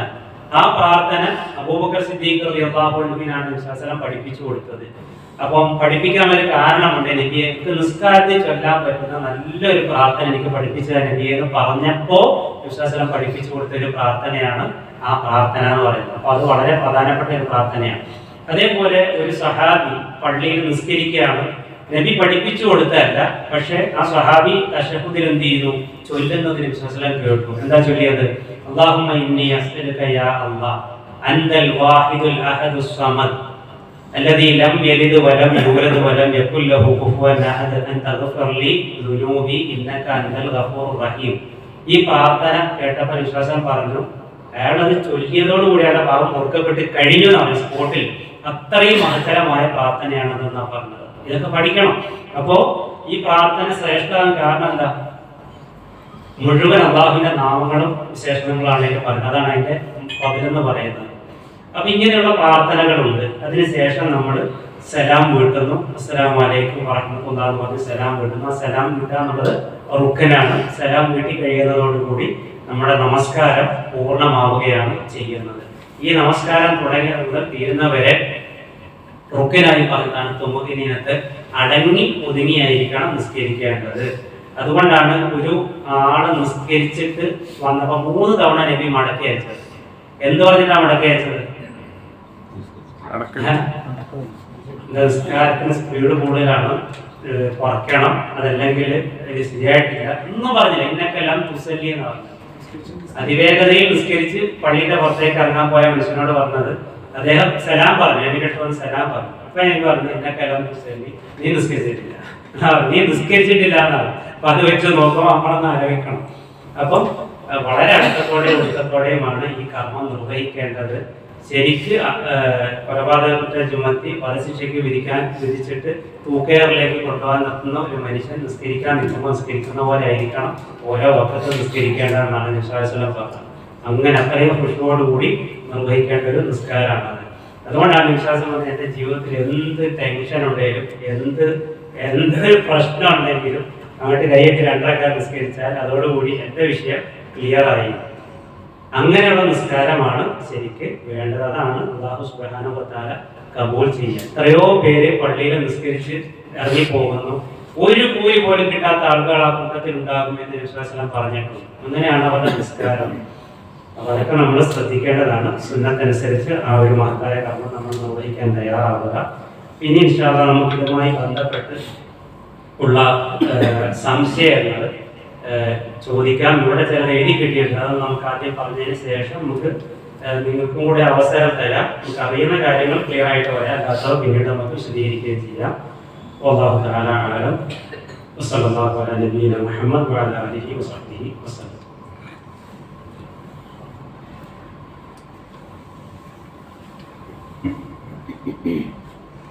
ശുക്രൻ, ജസാക്കല്ലാഹു ഖൈറൻ. വളരെ ഹ്രസ്വമായ രീതിയിലുള്ള ഒരു വിശദീകരണമാണ് നൽകിയത്. ഒരുപക്ഷെ ഇത് കേൾക്കുമ്പോൾ പലർക്കും ഒരു ചിന്ത കടന്നു പോയിട്ടുണ്ടാവും, ഇത് തന്നെയല്ലേ നമ്മളും ഇപ്പോൾ ചെയ്യുന്നത് എന്നുള്ളത്. പക്ഷെ അതിനേക്കാൾ ഉപരി നമ്മൾ 8 മണിക്കൂർ ജോലി ചെയ്യുമ്പോൾ സമയം ഒപ്പിച്ചാൽ മതി. അതിനകത്ത് അത്യാവശ്യം വേണ്ട മിനിമം കാര്യങ്ങൾ ചെയ്ത് കഴിഞ്ഞാൽ തന്നെ നമുക്ക് ശമ്പളം കിട്ടും. പക്ഷെ നാം നമസ്കരിക്കുന്ന 5 മിനിറ്റോ 10 മിനിറ്റോ എടുക്കുന്ന സമയം പൂർണ്ണമായും അള്ളാഹുവിന്റെ നിരീക്ഷണത്തിലാണ്. അത് എപ്രകാരം നിർവഹിക്കുന്നു, അവന്റെ മനസ്സ് എവിടെയെല്ലാം പായുന്നു, ഇതെല്ലാം അള്ളാഹു സുബ്ഹാനഹു വ തആല കണ്ടുകൊണ്ടിരിക്കുന്നു, അറിഞ്ഞുകൊണ്ടിരിക്കുന്നു. അപ്പോ നമുക്ക് സാഹചര്യങ്ങളുടെ സമ്മർദ്ദത്തിനനുസരിച്ച് പല വിഷയങ്ങളിലും സംശയങ്ങൾ വരാം. തിരക്ക് പിടിച്ച് നമസ്കരിക്കുമ്പോൾ ഒരു പക്ഷേ ഖുശൂ കിട്ടിക്കൊള്ളണമെന്നില്ല. അതുപോലെ ചില സന്ദർഭങ്ങളിൽ നമുക്ക് കൺഫ്യൂഷൻ ഉണ്ടാവും, അത് മടക്കി നമസ്കരിക്കണോ, അത് എങ്ങനെയാണോ എങ്ങനെയാണോ. അപ്പൊ ഇത്രയും കാര്യങ്ങൾ ആ സമയത്ത് നമുക്ക് അതിന് ഉത്തരം കിട്ടില്ല. അപ്പൊ ഇത്രയും കാര്യങ്ങൾ വിഷയത്തിന്റെ അകത്ത് നിന്നുകൊണ്ട് പരമാവധി ചോദിക്കുക. നിങ്ങൾക്ക് അറിയില്ലാത്ത കാര്യം നിങ്ങൾ അറിവുള്ളവരോട് ചോദിക്കുക. ചോദിച്ചത് മനസ്സിലാക്കി അത് പ്രാവർത്തികമാക്കുക. കാരണം നമ്മൾ മരണപ്പെട്ട് അള്ളാഹുവിന്റെ മുമ്പിൽ ചെന്നപ്പോൾ നമ്മൾ ചെയ്തതെല്ലാം ബാത്തിലായി പോയി എന്നൊരു സാഹചര്യം ഉണ്ടായി കഴിഞ്ഞാൽ നമുക്ക് നഷ്ടക്കാരപ്പെട്ടു. പിന്നെ ഇത് ഒരു ഉത്ബോധനമാണ്. ആ ഉത്ബോധനം നമുക്ക് ചെയ്തു വന്ന കാര്യങ്ങൾ ഒന്ന് റീഫ്രഷ് ചെയ്യുവാൻ, ചെയ്തു വന്നതിന്റെ ഇടയ്ക്ക് വിട്ടുപോയതും പൂർണ്ണതയിൽ എത്താത്തതുമായിട്ടുള്ള കാര്യങ്ങൾ ഒന്നുകൂടി കൂട്ടിച്ചേർക്കുവാനുമെല്ലാം നമുക്ക് കഴിയും. അതുപോലെ തന്നെ ഇതിന്റെ നമസ്കാരം കൊണ്ട് ലഭിക്കേണ്ട ലക്ഷ്യം അള്ളാഹുവിനെ ഓർക്കുക എന്നുള്ളത്, ആ രീതിയിൽ ആ നമസ്കാരം മുറപ്രകാരം നമസ്കരിക്കുമ്പോൾ തെറ്റുകളിൽ നിന്നെല്ലാം മുക്തമായി സംശുദ്ധമായ ഒരു ജീവിതം നയിക്കുവാൻ നമുക്ക് കഴിയുന്നുണ്ടോ? ഇത്തരം കാര്യങ്ങളെല്ലാം ഈ നമസ്കാരവുമായി ബന്ധപ്പെട്ട് വരുന്നുണ്ട്. അപ്പോ ഇനി നമുക്ക് എഴുതി കിട്ടിയ കുറച്ച് ചോദ്യങ്ങളാണ്. അതിനുശേഷം നമുക്ക് സദസ്സിലുള്ളവരുടെ ചോദ്യങ്ങൾ പരിഗണിക്കാം. ആദ്യമായി സൂക്കിലും മറ്റും ജോലി ചെയ്യുന്നവർക്ക് ഇശാ നമസ്കാരത്തിന് കൃത്യമായി നമസ്കരിക്കാൻ സാധിക്കാറില്ല, ഇശാ ജമാഅത്തിന്. അപ്പൊ അത്തരം സാഹചര്യങ്ങളിൽ ഇശാ നമസ്കാരം ആ സമയത്ത് തന്നെ എങ്ങനെയെങ്കിലും സമയം കണ്ടെത്തി നമസ്കരിക്കണോ, അതല്ല ജോലിയെല്ലാം കഴിഞ്ഞ് വീട്ടിൽ ചെന്ന് കുറച്ച് വൈകി നിസ്കരിച്ചാൽ മതിയോ എന്നുള്ളൊരു ചോദ്യമുണ്ട്. കാരണം പല സന്ദർഭങ്ങളിലും കേട്ടിട്ടുണ്ട് ഇശാ നമസ്കാരം കുറച്ച് പിന്തിച്ച് നമസ്കരിക്കുന്നതാണ് എന്നുള്ളത്. അപ്പോ എന്താണ് ഇതിനെ കുറിച്ച് പറയാറ്? നബി സല്ലല്ലാഹു അലൈഹി വസല്ലമയുടെ ചില പ്രയോഗങ്ങളിൽ കാണാം ഇശ പിന്തി നമസ്കരിക്കുന്നത് ശ്രേഷ്ഠകരമാണ് എന്ന്. അതുകൊണ്ട് തന്നെ നബി സല്ലല്ലാഹു അലൈഹി വസല്ലം ചെയ്ത എന്താണ്, ഓരോരുത്തരും അവനവന്റെ ഇഷ്ടം പോലെ പിന്തി നിസ്കരിക്കുക എന്നുള്ളതല്ല, മറിച്ച് ഇശ ജമാഅത്ത് നബി സല്ലല്ലാഹു അലൈഹി വസല്ലം എന്ത് ചെയ്യായിരുന്നു, കുറച്ച് വൈകിക്കുമായിരുന്നു. എപ്പോഴല്ല, പക്ഷെ ആ ജമാഅത്ത് കുറച്ച് വൈകി അങ്ങനെ നമസ്കരിക്കാറുണ്ടായിരുന്നു. അപ്പൊ എല്ലാവർക്കും ആ ഒരു ജമാഅത്ത് കിട്ടുന്നു. അപ്പൊ ഇവിടെ നമ്മുടെ ചോദ്യകർത്താവ് സൂചിപ്പിച്ചത് ജമാഅത്ത് കഴിയുന്നു, ജമാഅത്ത് കഴിഞ്ഞാൽ പിന്നെ ഒറ്റയ്ക്ക് നമസ്കരിക്കുന്ന ഒരാള് പിന്നെ കുറെ വൈകി നമസ്കരിച്ചാൽ മതിയോ എന്നുള്ളതാണ്. അവിടെ ഒരു പ്രശ്നം എന്താണെന്ന് വെച്ചാൽ നമുക്കറിയാം, ഒറ്റയ്ക്ക് നമസ്കരിക്കുന്നതിനേക്കാൾ കൂടുതൽ അല്ലെങ്കിൽ 27, 25 ഇരട്ടി പ്രതിഫലമൊക്കെ ജമാഅത്തായിട്ട് നിസ്കരിച്ചാൽ കിട്ടുന്നതാണ്. ജമാഅത്തിന് എത്ര കണ്ട് ആള് കൂടുന്നു അത്ര കണ്ട് പ്രതിഫലം കൂടുന്നതാണ്. ഇപ്പോ നബി സല്ലല്ലാഹു അലൈഹി വസല്ലം ഒരാള് 2 രൂപത്തിൽ ഹദീസ് വന്നിട്ടുണ്ട്. പിന്നെ ഇയാൾക്ക് ഹദിയ കൊടുത്തിട്ട് ആരുണ്ട് ഇയാളുടെ കൂടെ ഒന്ന് നിസ്കരിക്കാൻ എന്ന് ചോദിക്കുന്നുണ്ട്. അതുപോലെ തന്നെ ഒരു ജമാഅത്ത് കഴിഞ്ഞിട്ട് ഒരാള് പള്ളിയിലേക്ക് കയറി വന്ന സമയത്ത് നബി സല്ലല്ലാഹു അലൈഹി വസല്ലം പറഞ്ഞത് ആരെങ്കിലും അയാളെ ഒന്ന് കൂടെ കൂട്ടിയിട്ട് നിസ്കരിക്കുക. അപ്പൊ ആ ജമാഅത്ത് ഒരാള് കൂടിയാൽ തന്നെ എന്തായി, ആ ജമാഅത്തിന്റെ പ്രതിഫലം കിട്ടിയെന്നുള്ളതാണ് മനസ്സിലാക്കുന്നത്. അപ്പൊ നമ്മൾ പള്ളിയിലെ ആ നിർബന്ധ ജമാഅത്ത് കഴിഞ്ഞാൽ തന്നെയും പിന്നീട് ആളുകൾ വന്ന് നമസ്കരിക്കുന്നുണ്ടാവും. അപ്പൊ അങ്ങനെയുള്ള ആളുകളുടെ കൂടെ നിന്ന് ആ ജമാഅത്ത് നമുക്ക് കിട്ടും, നമ്മൾ അതിന്റെ കൂടെ പോവുകയാണെങ്കിൽ. ആദ്യത്തെ ജമാഅത്ത് നമ്മുടെ അനിവാര്യമായ കാരണങ്ങൾ കൊണ്ട് നഷ്ടപ്പെട്ടാൽ പോലും. അപ്പൊ ഇത്തരം സാഹചര്യത്തിൽ അത് വൈകിക്കാതെ ഈ പറഞ്ഞ രൂപത്തിൽ ജമാഅത്ത് ഏതെങ്കിലും നിലയ്ക്ക് നമുക്ക് 2-മത്തെയോ 3-മത്തെയോ ഒക്കെ ആയിട്ട് ജമാഅത്ത് കിട്ടുമെങ്കിൽ ആ ജോലി കഴിഞ്ഞ് പോയി അങ്ങനെ അവരുടെ കൂടെ നിസ്കരിക്കുന്നതാണ് നമുക്ക് പ്രതിഫലം കൂടുതൽ കിട്ടാൻ കാരണീയം. എന്നാൽ നബി സല്ലല്ലാഹു അലൈഹി വസല്ലമയുടെ കാലത്ത് ഇശാ ജമാഅത്ത് വൈകിപ്പിക്കുമായിരുന്നു. അത് ഈ കാരണവും പറഞ്ഞിട്ടുണ്ട്, എന്ത് ഇപ്പം വൈകി നിസ്കരിക്കുന്ന ഹൈറാണെന്ന്. അപ്പൊ എല്ലാവരും ഒന്നിച്ചാൽ നിസ്കരിക്കുക, അല്ലാതെ ഇഷ്ടമുള്ള ഒരു വൈകിയല്ല ചെയ്തിരുന്നത്. അപ്പൊ ആ നിലയ്ക്ക് ആ വിഷയത്തെ മനസ്സിലാക്കുക. ഇപ്പോ ജമാഅത്ത് നമസ്കാരം നമ്മുടെ മന്ദക്കുകളിലൊക്കെ ആണെങ്കിൽ അവിടുത്തെ സാഹചര്യം അനുസരിച്ച് ചിലപ്പോൾ 20 മിനിറ്റ് അല്ലെങ്കിൽ അരമണിക്കൂർ, ചില സ്ഥലങ്ങളിൽ വിവാഹ പോലുള്ള സ്ഥലങ്ങളിലൊക്കെ 40 മിനിറ്റ് വരെ ഇശാ നമസ്കാരം പിന്തിച്ച് നമസ്കാരം. അത് ആ പ്രദേശത്തെ ആളുകളുടെ സാഹചര്യം കണക്കിലെടുത്തോമാണ്. അതേസമയം സൂക്കിലൊക്കെ നിൽക്കുമ്പോൾ പെട്ടെന്ന് നമസ്കരിച്ച് ആളുകൾ അവരെ മൈഷത്തുമായി പുറത്തു പോകാനായിട്ടുള്ള സാഹചര്യമാണ്. അതിൽ തന്നെ ചിലപ്പോൾ സമീപ പ്രദേശങ്ങളിൽ വ്യത്യസ്ത സമയങ്ങൾ ഉണ്ടാവും. അടുത്തടുത്ത 2 പള്ളികളിൽ വ്യത്യസ്ത സമയങ്ങൾ. അപ്പൊ നമുക്ക് പരമാവധി പുണ്യം കിട്ടുവാനായിട്ട് ഒരു ജമാഅത്തിന്റെ കൂടെ കൂടി കഴിഞ്ഞാൽ 27 ഇരട്ടി കൂലി അല്ലെങ്കിൽ 25 ഇരട്ടി കൂലി എന്നും. അപ്പോ അതിനു വേണ്ടി പരമാവധി ശ്രമിക്കുക, ബാക്കിയെല്ലാം അല്ലാഹു ആകണം. ഇനി അടുത്തത്, നമ്മുടെ നാട്ടിൽ സ്ത്രീകൾ അശുദ്ധി സമയമായി അവസാനിച്ച് ശുദ്ധിയായി കഴിഞ്ഞാൽ അവർക്ക് അശുദ്ധി സമയത്ത് നിർവഹിക്കാൻ കഴിയാതെ പോയ നമസ്കാരങ്ങൾ അവർ ഖളാ ആക്കി നമസ്കരിക്കുന്നത് കണ്ടിട്ടുണ്ട്. എന്താണ് അതിന്റെ വിധി എന്നുള്ളത്? അതായത് മെൻസസ് പ്രായ ആ സമയം, ആ പീരീഡിൽ നമസ്കാരം എന്ന് പറയുന്ന സ്ത്രീകൾക്ക് നിഷിദ്ധമാണ്. അവർ ആ സമയത്ത് നിസ്കരിച്ചാൽ അവർക്ക് കൂലിയല്ല കിട്ടുക, അല്ലാഹുവിന്റെ അടുത്ത് ശിക്ഷയാണ് കിട്ടുക. അപ്പൊ ആ സമയത്ത് നിരോധിക്കപ്പെട്ടിട്ടുണ്ട്. അറിഞ്ഞിടത്തോളം നമ്മുടെ നാട്ടിൽ ചില പ്രദേശങ്ങളിൽ എന്ത് ചെയ്യുന്നു, ഈ നഷ്ടപ്പെട്ടു പോയി, ഈ സമയത്ത് നഷ്ടപ്പെട്ടു പോയ നമസ്കാരം അവർ ഖളാ വീട്ടുന്നു എന്നുള്ളതാണ്. അത് ഖളാ വീട്ടാൻ നബി സല്ലല്ലാഹു അലൈഹി വസല്ലം എവിടെയും പറഞ്ഞിട്ടേയില്ല. എന്നാൽ നോമ്പിന്റെ വിഷയത്തിലാണെങ്കിലും ഖളാ വീട്ടാൻ പറഞ്ഞിട്ടുമുണ്ട്. നോമ്പ് അവർ ഖളാ വീട്ടണമെന്നാണ്. എന്നാൽ നമസ്കാരം ഖളാ വീട്ടാൻ പറഞ്ഞിട്ടില്ല. അതുകൊണ്ട് നമസ്കാരം അവർ വീട്ടേണ്ടതില്ല. ഒന്നതാണ്. രണ്ടാമത് അതിനോടൊപ്പം ചേർത്ത് പറയാനുള്ളത്, പല സ്ത്രീകൾക്കും ഈ വിഷയത്തിൽ അശ്രദ്ധയുണ്ട് അല്ലെങ്കിൽ അറിവില്ലായ്മയുണ്ട്. അതായത് ഒരു സ്ത്രീ അവളുടെ മെൻസസ് പീരീഡ് കഴിഞ്ഞ് അവൾ ശുദ്ധിയാകുന്നത് അസറിന്റെ നേരത്താണ് എങ്കിൽ, മുഹറിന്റെ സമയം കഴിഞ്ഞു അസറിന്റെ നേരത്താണ് എങ്കിൽ അവൾ കുളിച്ച് ശുദ്ധിയായിട്ട് നമസ്കരിക്കേണ്ടത് അസർ മാത്രമല്ല, അത് ളുഹറിന്റെ കൂടി സമയമാണ്. അപ്പൊ ളുഹറും അസറും അവൾ നമസ്കരിക്കണം. അതേപോലെ തന്നെ ഒരു പെണ്ണ് അവൾക്ക് മെൻസസ് പീരീഡ് നിന്ന് ബ്ലഡ് നിന്ന് അവള് ഇശ സമയത്താണ് അവൾക്ക് ശുദ്ധിയാകുന്നത് എങ്കിൽ അവൾ ഇഷ നമസ്കരിച്ചാൽ മാത്രം പോരാ. കാരണം നമസ്കാരം ജമ്മ ചെയ്യേണ്ടത് അതിന്റെ വക്കത്താണ്. അതുകൊണ്ട് തന്നെ അവൾ മഗ്‌രിബ് നമസ്കരിക്കണം, ശേഷം ഇഷയും നിസ്കരിക്കണം. ഒരു പെണ്ണിന് ആർത്തവ ശുദ്ധി ഉണ്ടാകുന്നത് ഫജ്ർ സുബഹി ബാങ്ക് കൊടുക്കുന്നതിന്റെ മുമ്പാണ് എന്നുണ്ട് എങ്കിൽ അവൾ എന്ത് ചെയ്യണം? ഈ പറഞ്ഞ രൂപത്തിൽ ഇഷയും നമസ്കരിക്കണം, മഗ്‌രിബ് നമസ്കരിക്കണം. മനസ്സിലായി? ഫജ്റിന്റെ സമയത്തിലേക്ക് പ്രവേശിച്ചിട്ടില്ല എങ്കിൽ അപ്പൊ അത് ശ്രദ്ധിക്കേണ്ട ഒരു വിഷയമാണ്. ഇതിവിടെ ചേർന്ന് വരുന്ന ഒരു പദം, അത് ആ പദം വന്നുകൊണ്ട് പറയാണ് ഖള എന്ന് പറഞ്ഞാൽ എന്താ അർത്ഥം? ഖള, അള്ളാന്റെ കഥ നമ്മൾ പറഞ്ഞില്ല, എന്താ അർത്ഥം? വീട്ടി അല്ലെ, വീട്ടുക എന്ന അർത്ഥമുണ്ട്. വീട്ടുക എന്നുള്ള അർത്ഥമാണ്. അതുപോലെ വിധി എന്നുള്ള അർത്ഥമാണ്. അപ്പം ഈ നമസ്കാരം വീട്ടുക എന്ന് പറയുന്നത് അവിടെയാണ് ഭൂരിഭാഗം ആളുകൾക്കും പാളിച്ച പറ്റുന്നത്. സത്യത്തിൽ സമയം തെറ്റിയാൽ നമസ്കാരം എന്തായി?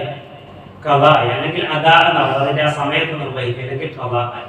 ബോധപൂർവം ഒരാൾ ഒരു നമസ്കാരം നഷ്ടപ്പെടുത്തി, അതിന്റെ സമയത്തെ ബോധപൂർവ്വം നഷ്ടപ്പെടുത്തിയിട്ട് അയാൾ നിസ്കരിച്ചാൽ ആ നിസ്കാരം ഷേഖ് സ്വാലിഹ് അൽ ഹുസൈമി ഇബ്നു ഹുസൈമി റഹ്മത്തുള്ളാഹി പറഞ്ഞത്, പ്രത്യേകിച്ച് ഇപ്പൊ സുബഹിയുടെ വഖത്ത്, സുബഹി എന്ത് ചെയ്യും?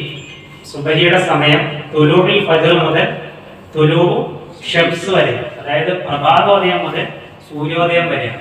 അപ്പൊ നമ്മുടെ ആളുകൾ എന്ന് വെച്ചാൽ ഡ്യൂട്ടി 8 മണിക്കാണ്, ഡ്യൂട്ടി 9 മണിക്കാണ്. അപ്പം എഴുന്നേൽക്കുന്നത് എപ്പോഴാണോ അപ്പോഴാണ് അവരുടെ സുബഹി.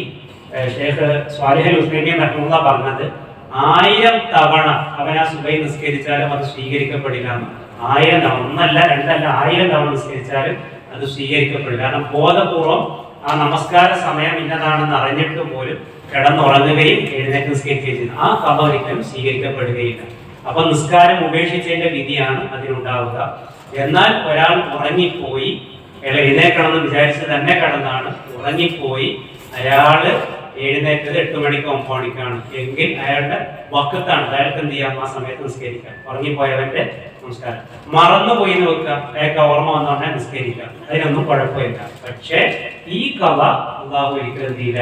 സ്വീകരിക്കുകയില്ല. അത് മനസ്സിലാക്കി വെച്ചിട്ടുണ്ട്. ട്രെയിൻ പോയതിനു ശേഷം കൈകാട്ടിയാണ്, ബസ് പോയതിനു ശേഷം കൈകാട്ടിയ വിധിയായിരിക്കും അതിലുണ്ടാകാറുണ്ട്. അപ്പൊ ഇതൊന്നും ആളുകൾക്ക് സീരിയസ് അറിയാത്തതുകൊണ്ടാണ്. നമ്മൾ നിസ്കരിച്ച് നമ്മുടെ മനസ്സിന് സ്വസ്ഥത കിട്ടിയിട്ട് കാര്യം അള്ളയാണല്ലോ സ്വീകരിക്കേണ്ടത്. അപ്പൊ അത് വളരെ പ്രധാനമാണ്. അള്ളാഹു അക്കാര്യത്തിൽ കൂടുതൽ ശ്രദ്ധ പതിപ്പിക്കാൻ തൗഫീഖ് ചെയ്യണം. പലർക്കും ഇത്തരം വിഷയങ്ങളിൽ ചില മുൻവിധികളും ധാരണകളുമാണ് ഉള്ളത്. അതിന്റെ യാഥാർത്ഥ്യം നമ്മൾ ബോധ്യപ്പെടുത്തി കഴിഞ്ഞാൽ അവരെ പക്ഷെ അംഗീകരിക്കാൻ കൂട്ടാക്കാറില്ല. കാരണം ഒരു വർഷങ്ങളായി തുറന്നു വരുന്ന ഒരു ശൈലി പെട്ടെന്ന് ഒരാൾ പറയുന്നത് കൊണ്ട് മാറ്റാൻ അവർ തയ്യാറാവില്ല. അപ്പോ ദീനിന്റെ ആ പരിധിയിലേക്ക് നമ്മൾ എത്തുക എന്നുള്ളതാണ് കരണീയമായിട്ടുള്ളത്. ഇതിന്റെ കൂടെ ഒന്നുകൂടി കൂട്ടിച്ചേർക്കാനുണ്ട്. ഇപ്പോ പീരീഡ് സമയത്ത് ഒഴിവായ നമസ്കാരം അല്ലാതെ ഒരു കാലഘട്ടത്തിൽ, അതായത് ഒരു 5-6 വർഷം നമസ്കാരമൊന്നും ഇല്ലാതെ നടന്ന ആ ഒരു നമസ്കാരമാണ് ആള് നമസ്കരിക്കുന്നത് എന്നുണ്ടെങ്കിൽ, കാരണം അങ്ങനെയും കുറെ സാറന്മാരുടെ പ്രഭാഷണങ്ങളെല്ലാം കേൾക്കുന്നുണ്ട്.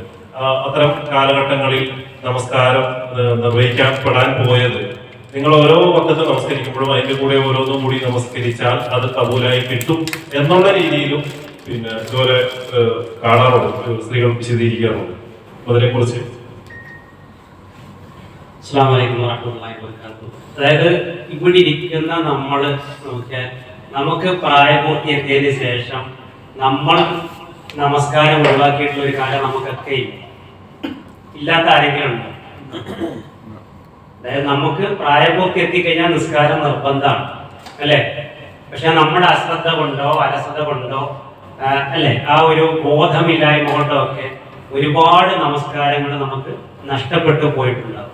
അങ്ങനെ തന്നെയാണ് ഭൂരിഭാഗം ആളുകളും അങ്ങനെ തന്നെയാണ്. അപ്പൊ അങ്ങനെ നോക്കുമ്പം എല്ലാവരും എന്ത് ചെയ്യേണ്ടി വരും? ഓരോ വക്ത് നിസ്കരിക്കുമ്പോൾ, ഒരു ദുഹർ നിസ്കരിക്കുമ്പോൾ അതിന്റെ കൂടെ ഒരു ദുഹർ, അസർ നിസ്കരിക്കുമ്പോൾ അതിന്റെ കൂടെ ഒരു അസർ, ഇങ്ങനെ നിസ്കരിച്ചുകൊണ്ടേ ഇരിക്കേണ്ടി വരും. അങ്ങനെ ഒരു രീതി നബി സല്ലല്ലാഹു അലൈഹി വസല്ലം പഠിപ്പിച്ചിട്ടില്ല. അപ്പൊ എന്ത് വേണം? ആത്മാർത്ഥമായി തൗബ ചെയ്യണം. അല്ലാഹുവേ, എനിക്ക് നിർബന്ധ ബാധ്യത എത്തിയതിനു ശേഷം എന്നിൽ ഫർള് നിസ്കാരത്തിൽ വന്നിട്ടുള്ള വീഴ്ചകളുണ്ട്, അത് നീ എനിക്ക് പുറത്തു തരണേ എന്ന് ആത്മാർത്ഥമായി പ്രാർത്ഥിക്കുകയും തൗബ ചെയ്യുകയും ചെയ്യുക. ബോധം വന്ന അന്നും മുതൽ നമ്മൾ ആ നമസ്കാരത്തിൽ കൂടുതൽ ശ്രദ്ധിക്കുക. സുന്നത്തുകൾ അധികരിപ്പിക്കുക, റവാത്തിബുകൾ ഒരിക്കലും നഷ്ടപ്പെടുത്താതിരിക്കുക, ഇതൊക്കെയാണ് അതിനുള്ള പരിഹാരം എന്ന് പറയുന്നത്. അതിൻ്റെ ഒരു തെളിവ് കൂടി പറഞ്ഞാൽ, നബി സല്ലല്ലാഹു അലൈഹി വസല്ലം പരലോകത്ത് പിന്നെ അള്ളാഹു ഒരാളെ ചോദ്യം ചെയ്യാൻ ആദ്യം ചോദ്യം ചെയ്യുന്നത് കർമ്മം ഏതാണ്? നിസ്കാരം. അപ്പൊ അള്ളാഹു ചോദിക്കും, എന്റെ ദാസന്റെ നമസ്കാരത്തിന്റെ കാര്യം ഒന്ന് പരിശോധിക്കുമെന്ന് പറയും. അപ്പൊ മലക്കത് പരിശോധിച്ചിട്ട് പറയും, അവന്റെ ഫർളിൽ എന്ത് വന്നിട്ടുണ്ട്? നിസ്കാരത്തിന്റെ ഫർളിൽ വീഴ്ചകൾ വന്നിട്ടുണ്ട്, അവൻ പല നിസ്കാരങ്ങളും ഒഴിവാക്കി പോയിട്ടുണ്ട് എന്ന് പറയുന്നു.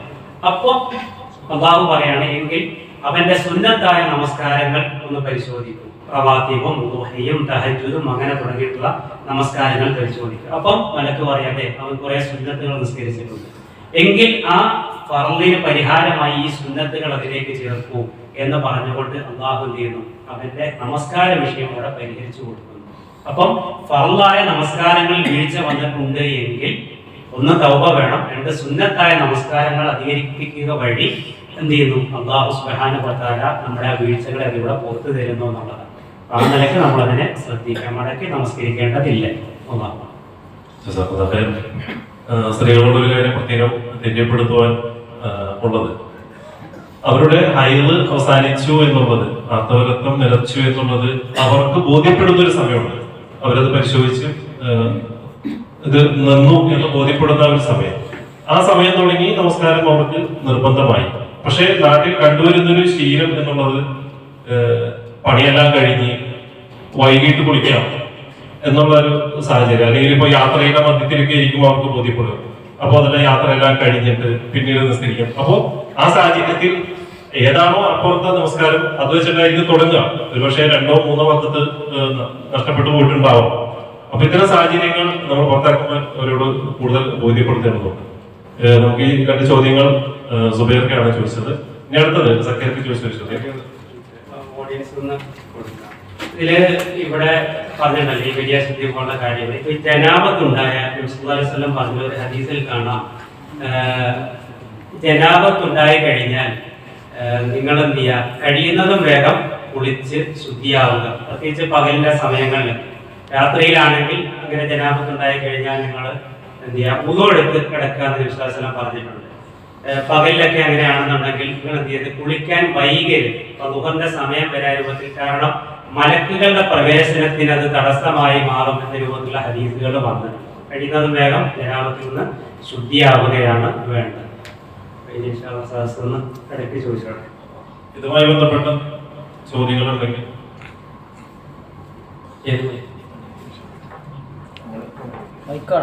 അല്ല സംശയം ചോദിച്ചോ, കുഴപ്പമില്ല.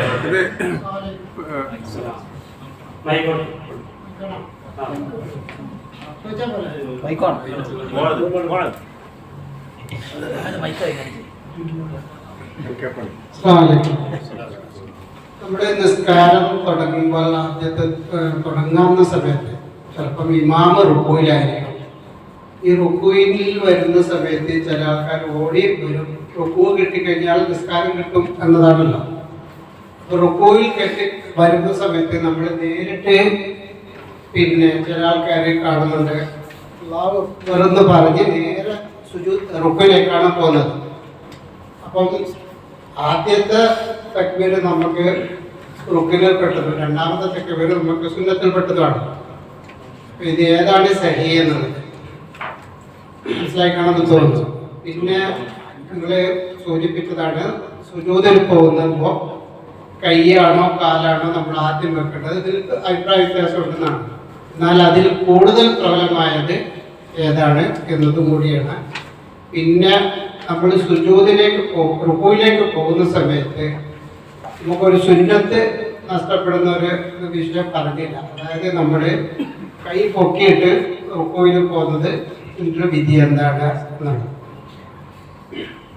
ചോദിച്ചാല് നമുക്ക് ഇതൊരു ഒന്നാമത് ചോദിച്ച ഓർമ്മയുണ്ട്.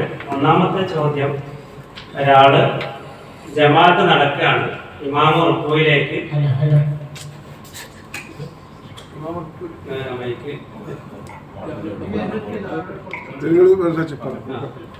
അതായത് ജമാഅത്ത് ഇമാമ റുക്കൂയിലാണ്. അപ്പൊ നമ്മൾ നേരെ ചെന്ന് റുക്കൂയിലേക്ക് ചെന്നാൽ ആ റുക്കൂ ചെയ്താൽ എന്ത് കിട്ടും? റക്അത്ത് കിട്ടും. അതിന്റെ ഹദീസ് ഉദ്ധരിച്ചിട്ടുള്ള ഒരു ഹദീസ് ഉണ്ട്. ഇതാ അദറക റുകൂ അദറക റക്അ. ഒരാൾക്ക് റുകൂ കിട്ടിയാൽ അവന് റക്അത്ത് കിട്ടി എന്നുണ്ട്. ആളുകൾക്ക് ഒരു സംശയമുണ്ട്, കിട്ടുമല്ലോ. വ്യക്തമായി നബി സല്ലല്ലാഹു അലൈഹി വസല്ലം ആ വിഷയം പറഞ്ഞിട്ടുണ്ട്. അതുപോലെ തന്നെ വേറൊരു സ്വഹാബിയുടെ സംഭവം അത് ഉദ്ധരിക്കപ്പെടുന്നുണ്ട്. അപ്പൊ ഇവിടെ നമ്മുടെ അബ്ദുള്ളൊക്കെ സൂചിപ്പിച്ചത്, അങ്ങനെ വരുമ്പം അല്ലാഹു അക്ബർ എന്ന് പറഞ്ഞിട്ട് നേരെ എന്ത് ചെയ്യുന്നു? റുകൂയിലേക്ക് പോകുന്നു. ഇവിടെ ഒരു പ്രശ്നം വരുന്നത്, ആദ്യത്തെ തക്ബീർ എന്താണ്? റുക്നാണ്. രണ്ടാമത്തെ തക്ബീർ സുന്നത്തല്ല, വാജിബാണ്. രണ്ടാമത്തെ ഒരു വാജിബാണ്. അത് ബോധപൂർവ്വം ഒഴിവാക്കിയാൽ നിസ്കാരം ബാത്തിലായിരിക്കും. അപ്പൊ നമ്മൾ അല്ലാഹു അക്ബർ എന്ന് പറഞ്ഞ് കൈ കെട്ടണമെന്നില്ല,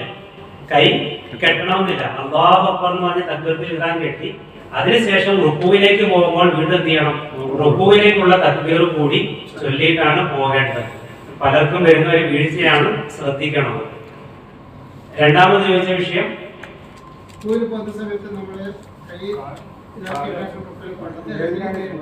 സുജൂദിൽ പോകുമ്പോൾ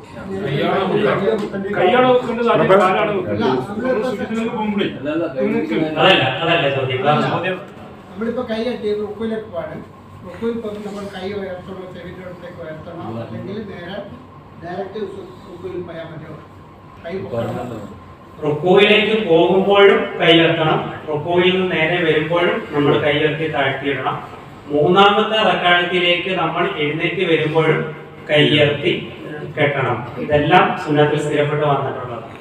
പിന്നെ വന്ന ഈ സുജൂദിലേക്ക് പോകുമ്പോൾ കൈയാണോ കാലാണോ അങ്ങോട്ടാണ് ആദ്യം വെക്കേണ്ടത്? ഇത് പണ്ഡിതന്മാർക്കിടയിൽ ഇഖ്തിലാഫുള്ള വിഷയമാണ്. ഷെയ്ഖ് അൽബാനി റഹ്മത്തുള്ളാഹിയുടെ അഭിപ്രായം ഇതിൽ ഒന്നാണ്, ഷെയ്ഖ് ഇബ്നു ബാസ് റഹ്മത്തുള്ളാഹിയുടെ അഭിപ്രായം വേറൊന്നാണ്. ഇതൊക്കെ ഈ തെളിവുകൾ ഈ വിഷയത്തിൽ വന്നത് ഓരോരുത്തരും, ചിലര് പിടിച്ച ഹദീസിലേക്ക് നോക്കപ്പെടുന്നെന്ന് പറഞ്ഞിട്ടുണ്ട്. അങ്ങനെയൊക്കെയാണ് അഭിപ്രായ വ്യത്യാസം വന്നിട്ടുള്ളത്. ഇതിൽ രണ്ട് ഹദീസ് ഞാൻ ജസ്റ്റ് ഒന്ന് വായിക്കാം, ചെറിയ ഹദീസുകളാണ്.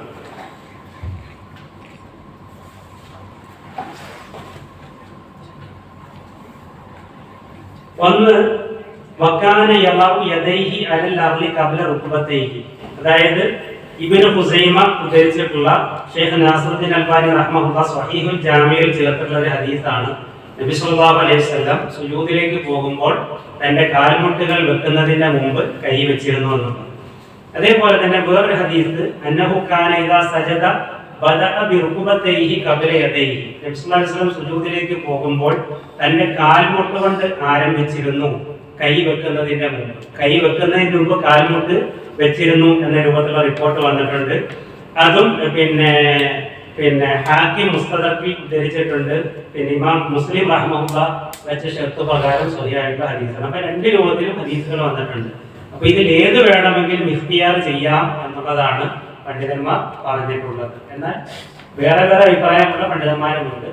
ഇത് പിന്നെ ഹിയാത്രാസ് ഇറക്കിയിട്ടുള്ള കിതാബ് സ്വലാത്ത് എന്ന് പറയുന്ന വിതരണം ചെയ്തിട്ടുള്ള ഒരു നല്ല ബുക്ക് കൂടിയാണ്. അപ്പൊ അതിൽ ഈ വിഷയം ചർച്ച ചെയ്യപ്പെടുന്നത് രൂപത്തിലാണ് സൂചിപ്പിച്ചിട്ടുള്ളത്.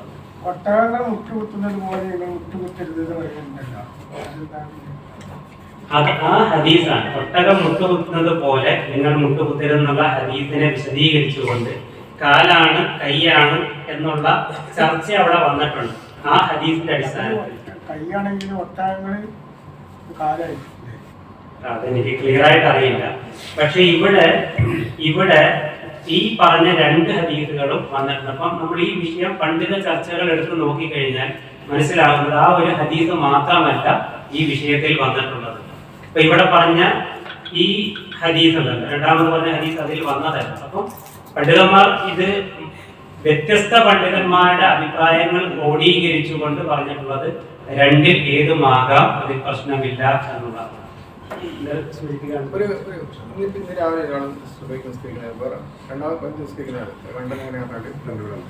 അയാള് സുജൂദിലേക്ക് പോകുന്നേരം ആദ്യം വന്നിങ്ങനെ ഇരുന്ന് പിന്നെ ഇങ്ങോട്ടേക്ക് പോകും. ജമാഅത്ത് നടക്കുന്ന സമയത്ത് അയാൾ ഒറ്റയ്ക്ക് നിസ്കരിക്കാം, പിന്നെ കഴിഞ്ഞ അപ്പോ സുജൂദിലേക്ക് പോകുന്നേരം അയാൾ താഴോട്ടേക്ക് വന്നിട്ട് ഇങ്ങനെ ഇരുന്നിട്ട് പിന്നെ സുജൂദിലേക്ക് പോകും. നമ്മളിപ്പോ ഈ പറഞ്ഞ ഹദീസ് ഉണ്ടല്ലോ, അവിടെ ഇരുത്തം പറയുന്നില്ല, നേരെ സുജൂദിലേക്ക് പോകുക എന്നുള്ളതാണ് പറയുന്നത്. ചെയ്യാൻ പാടില്ല.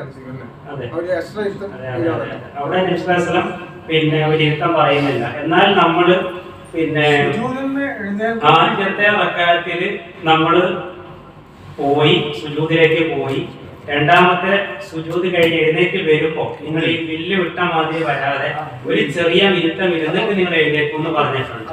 അത് ഓക്കെയാണ്. പക്ഷെ ഈ പറഞ്ഞത് ഹദീസുകൾ കാണുന്നില്ല. ഈ ഒട്ടകത്തിന്റെ പറഞ്ഞില്ലേ, അത് ഒട്ടകം സാധാരണ കൈന്റെ മുട്ടാണ് എന്നിട്ട് ആ കാര്യമുണ്ട്. അപ്പം കൂടുതലും അതിനെക്കുറിച്ച് നമ്മുടെ അബ്ദുറഹ്മാൻ അദ്ദേഹത്തിന്റെ ക്ലാസ്സിൽ പറഞ്ഞത്, ഈ ഒട്ടകത്തിന്റെ കൈ കുത്തുന്നത് പോലെ നിങ്ങൾ കുത്തരുത്, അങ്ങനെ നിങ്ങൾ നമസ്കരിക്കരുത്, സുജൂദിലേക്ക് പോരുത് എന്നുള്ളതാണ്. അപ്പൊ അതിനൊരു നിരോധനമുണ്ട്, ഒരു വിരോധമുണ്ട്. അപ്പോ ഈ കൈ എന്നുള്ളതിനെ നമ്മൾ വീഡിയോ എടുത്ത് പരിശോധിച്ച് കഴിഞ്ഞാൽ ശരിക്കും കൈയാണ് കുത്തുന്നതായിട്ടാണ് നമുക്ക് മനസ്സിലാവുന്നത്. ഒട്ടകം എങ്ങനെയാണ് ഇരിക്കണമെന്ന് നോക്കി കഴിഞ്ഞാൽ നമുക്ക് കൈ പറയുന്നത്. പക്ഷെ ഈ കൈ എന്നുള്ള പ്രയോഗം അതിന്റെ ചില മാർഗങ്ങളിൽ അതിനെ കാലിനെയും ആ പ്രയോഗം തന്നെ വിശേഷിപ്പിക്കുന്നുണ്ട്. അറബി ഭാഷയിൽ അതിനെ കാല് എന്ന് വിശേഷിപ്പിക്കുന്നത്, കാൽമുട്ട് എന്ന് വിശേഷിപ്പിക്കുന്നുണ്ട്. അപ്പൊ ഈ ഒരു വിഷയമാണ്, അതായത് ചില പ്രദേശങ്ങളിലെ പ്രയോഗങ്ങളിൽ വരുന്ന വ്യത്യാസമാണ് ഈ വിഷയത്തിൽ ഇഖ്തിലാഫുള്ള അഭിപ്രായ വ്യത്യാസം ഉണ്ടാവുക, പണ്ഡിതന്മാർക്ക് ഒരു അഭിപ്രായ വ്യത്യാസം ഉണ്ടാവുക. കാരണം അതിന് ഏതാണോ വിശേഷിപ്പിച്ചതെന്നുള്ളത് സ്പെസിഫിക് ആയിട്ട് വ്യക്തമായിട്ട് മനസ്സിലാവാത്ത രീതിയിൽ വന്നതുകൊണ്ടാണ് ഇതിനെക്കുറിച്ചൊരു നമുക്ക് യോജിച്ചത് തെരഞ്ഞെടുക്കാൻ. ഈ വിഷയത്തിൽ ഇവിടെ ഈ ഹദീസുകളെല്ലാം ഉദ്ധരിക്കപ്പെട്ടിട്ടുണ്ട്. ഇവിടെ ഈ കാൽമുട്ട് വെക്കുക എന്നുള്ള അഭിപ്രായമാണ് ഉമർ റളിയല്ലാഹു അൻഹു ഉണ്ടായിരുന്നത് എന്നും രേഖപ്പെടുത്തിയിട്ടുണ്ട്. അതുപോലെ തന്നെ ഷേഖ് ഇബ്നു ഉസൈമീൻ റഹിമഹുല്ലാഹ് കൈവെക്കുന്നതിന് മുമ്പ് കാൽമുട്ട് വെക്കുന്ന, അതാണ് അദ്ദേഹത്തിന്റെ ഷറഫുൽ മുംതിയ എന്ന് പറയുന്ന അറിയപ്പെട്ട ഒരു ഗ്രന്ഥമുണ്ട്. ഇതിൽ കാൽമുട്ട് വെക്കുന്നതിനാണ് അദ്ദേഹം ചെയ്തിരിക്കുന്നത് കൂടുതൽ പ്രാധാന്യം കൊടുക്കുക. അപ്പം പറഞ്ഞ രണ്ട് ഇതിലും കാണാൻ സാധിക്കുന്നത്.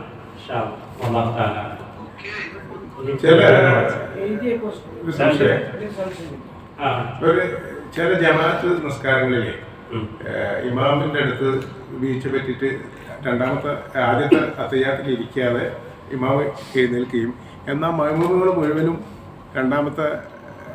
ആദ്യത്തെ അത്തായത്തിൽ ഇരുന്നതിന് ശേഷം ഇസ്രാക്ക് കൊടുത്തിട്ട് ഇമാമും തിരിച്ചു വരുന്നുണ്ട്.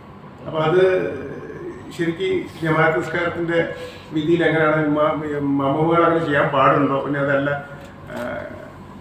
ഇമാമ് തിരിച്ചു വന്നിട്ട് സുജൂദ് ചെയ്തിട്ട് മടങ്ങിയാൽ മതി, എന്താണ് അതിൻ്റെ ഒരു ഇത്? അങ്ങനെ ഇമാമിനെ തുടർച്ചയായിട്ട് പിന്തുടരണോ, അതല്ല മഅ്മൂമുകൾക്ക് അങ്ങനെ ചെയ്യാൻ സ്വാതന്ത്ര്യമുണ്ടോ? ഇമാമിയങ്ങൾ എന്ന് പറഞ്ഞാൽ പിന്തുടരപ്പെടാൻ വേണ്ടി നിശ്ചയിച്ച ആളുകളാണ്. അപ്പൊ ഇമാമിയങ്ങളെ പൂർണ്ണമായും പിന്തുടരണം നിർബന്ധമാണ്. അപ്പൊ അവിടെ ഇപ്പൊ ഈ വിഷയം മാത്രമല്ല, ഇപ്പം ഇമാം റുക്കുവിലേക്ക് പോയി, റുക്കു കണ്ട് പകുതി എത്തിയതിനു ശേഷം പിന്നിൽ, അത് ശരിയല്ല, അത് തെറ്റാണ്. എന്ത് ചെയ്യുക? പിന്നിൽ നിൽക്കുന്ന ആളുകൾ റുക്കുവിലേക്ക് പോവുക, വൈകിപ്പിക്കുക, മുന്തിക്കുക എന്നുള്ളത് വലിയ തെറ്റാണ്. അത് വൈകിപ്പിച്ച് പോവുക, ഇതൊക്കെ തെറ്റാണ്. നമ്മൾ കറക്റ്റായിട്ട് ഫോളോ ചെയ്യണം. അതിൽ ഇപ്പൊ ഇവിടെ പറഞ്ഞ മറവി കൊണ്ട് ഇമാമ് രണ്ടാമത്തെ റക്അത്തിലേക്ക് അല്ലെങ്കിൽ മൂന്നാമത്തെ റക്അത്തിലേക്ക് അദ്ദേഹം എഴുന്നേറ്റു, അദ്ദേഹത്തിന്റെ നൃത്തം പൂർത്തിയായി, അദ്ദേഹം അടുത്തതിലേക്ക് സ്റ്റാർട്ട് ചെയ്തു, ഫാത്തിഹ ഓതി അദ്ദേഹം തുടങ്ങിയെങ്കിൽ പിന്നെ മഅ്മൂമിങ്ങൾ അവിടെ ഇരിക്കുന്നതിൽ അർത്ഥമില്ല. അവരെന്ത് ചെയ്യണം? പിന്നെ ഇമാമിനെ പിൻപറ്റുകയാണ് വേണ്ടത്. അദ്ദേഹത്തിനത് മനസ്സിലായിട്ടുണ്ട് തസ്ബീഹിലൂടെ. അപ്പൊ അദ്ദേഹം അവസാനം നമസ്കാരത്തിന്റെ അവസാനം ചില ഇമാമുകൾ എഴുന്നേൽക്കുകയും മഅ്മൂമുകൾ ഇരുത്തത്തിന് ഇരിക്കുകയും ചെയ്തു. പക്ഷെ അപ്പോഴാണ് ഇസ്രാക്ക് തിരിച്ചു വരുന്നുണ്ട് ഫാത്തിഹ പോകുന്നതിന് മുമ്പേ. അങ്ങനെയുള്ള തിരിച്ചു വരവ് തന്നെ പാടുണ്ടോ? ഇനി അതല്ല ഇമാമിനെ അതേപോലെ തന്നെ ഫോളോ ചെയ്യേണ്ട? അതായത് മൂന്നാമത്തെ റക്അത്തിൽ നമ്മൾ ഖിയാമിലേക്ക് എത്തിയെങ്കിൽ പോലും നമുക്ക് മടങ്ങാം. മറിച്ച് അടുത്ത നമ്മൾ ഫാത്തിഹ ഓതി അടുത്ത ഇതിലേക്ക് കർമ്മത്തിലേക്ക് കടന്നു പോയിട്ടുണ്ടെങ്കിൽ പിന്നെ മടങ്ങേണ്ടത്. ആ നിലയ്ക്ക് മനസ്സിലാക്കിയാണ്. ഒരു കർമ്മം പൂർത്തിയാവുക എന്ന് പറയുന്നത് അതിന്റെ ആ നൃത്തത്തിന്, ഇപ്പൊ നൃത്തമായിക്കോട്ടെ, റുക്കുവായിക്കോട്ടെ, സുജൂദായിക്കോട്ടെ, ഇതിന്റെ എല്ലാം അസ്ഥി അതിന്റെ പൂർവ്വസ്ഥാനങ്ങളിലേക്ക് വരുമ്പോൾ, അതായത് ഇപ്പൊ നമ്മളിപ്പോ റുക്കുവിൽ ചെയ്യുമ്പോൾ ആ റുക്കുവിന്റെ ഒരു ചലനം അതിന്റെ അസ്ഥി എല്ലുകളെല്ലാം ആ ഒരു സ്ഥാനത്തേക്ക് വരുമല്ലോ. അതിന് മുമ്പാണ് ഇശാറത്ത് കൊടുക്കുന്നുണ്ടെങ്കിൽ, വിളിച്ചു പറയുന്നുണ്ടെങ്കിൽ അവർക്ക് എണീക്കും. അതുപോലെ ഖിയാമ് നൃത്തത്തിലാണെങ്കിൽ മൂന്നാമത്തെ റക്അത്തിലേക്ക് എണീറ്റു, അദ്ദേഹം പൂർവ്വസ്ഥാനത്ത് നിന്നു, പൂർണ്ണമായി നിന്ന് എന്നിട്ടുണ്ടെങ്കിൽ സ്വാഭാവികമായിട്ട് അദ്ദേഹം അത് തുടരുകയേ ചെയ്യുക, തിരിച്ചു പോകില്ല. അതാണ് ഇമാമിങ്ങൾ പാലിക്കപ്പെടുന്നത്. അടുത്ത ചോദ്യം സെക്രട്ടറി ചോദിച്ചാണ്, റവാത്തിബ് സുന്നത്ത്. അപ്പൊ സുന്നത്ത് 22 പറഞ്ഞത്, പക്ഷെ 12 റക്അത്താണ് സുന്നത്ത്. 12 ആ റവാത്തിബ് അല്ല, ചോദ്യത്തിൽ 22 എന്നാണ്. അപ്പൊ പള്ളിയിലേക്ക് വന്നപ്പോൾ 12 റവാത്തിബ് പള്ളിയിലേക്ക് എത്തിയപ്പോൾ ജമാഅത്ത് ആരംഭിച്ചു. അപ്പൊ സ്വാഭാവികമായിട്ട് ജമാഅത്തിന് മുമ്പുള്ള നമസ്കാരത്തിന് മുമ്പുള്ള റവാത്തിബ് സുന്നത്തുണ്ട്. അവിടെ വരുമ്പോ എന്തിനെയാണ് മുന്തിക്കേണ്ടത്? സുന്നത്ത് നമസ്കരിക്കണോ അല്ല ആ ജമാഅത്തിൽ പങ്കെടുക്കുകയാണോ വേണ്ടത്? ചോദ്യം അതല്ല. അതായത് റവാത്തിബ് സുന്നത്ത് ഇപ്പോൾ നമുക്ക് ടോട്ടൽ സുബൈ 2 റക്അത്ത്, സുബൈൻ്റെ മുമ്പ്, ളുഹറിന് മുമ്പ് 4, അതിന് ശേഷം 4, അസ്റിന് മുമ്പ് 4 റക്അത്ത്, പിന്നെ മഗ്‌രിബിന് മുമ്പ് 2, മഗ്‌രിബിന് ശേഷം 2, ഇശാക്ക് മുമ്പ്, ഇശാക്ക് ശേഷം. അങ്ങനെയല്ലേ റവാത്തിബ് സുന്നത്ത് വരുന്നത്? അതിന് നമുക്ക് മുത്തലിക്കായ ഒരു 10 റക്അത്തുണ്ട്. അതായത് ഇപ്പോൾ ളുഹറിന്റെ മുമ്പ് 2 റക്അത്ത്, ആ ളുഹറിന്റെ മുമ്പുള്ള 2 റക്അത്ത് നമുക്ക് നഷ്ടപ്പെട്ടാൽ, ഇപ്പോൾ ജമാഅത്ത് തുടങ്ങി, ഞാൻ പള്ളിയിൽ വരുന്ന സമയത്ത് ജമാഅത്ത് തുടങ്ങി, അപ്പോൾ ളുഹറിന്റെ മുമ്പുള്ള 2 റക്അത്ത് എനിക്ക് നഷ്ടപ്പെട്ടു. ആ നഷ്ടപ്പെട്ട 2 റക്അത്ത് നിസ്കാരം കഴിഞ്ഞതിന് ശേഷം നിസ്കരിക്കാൻ പറ്റുന്ന ആ സുന്നത്ത്.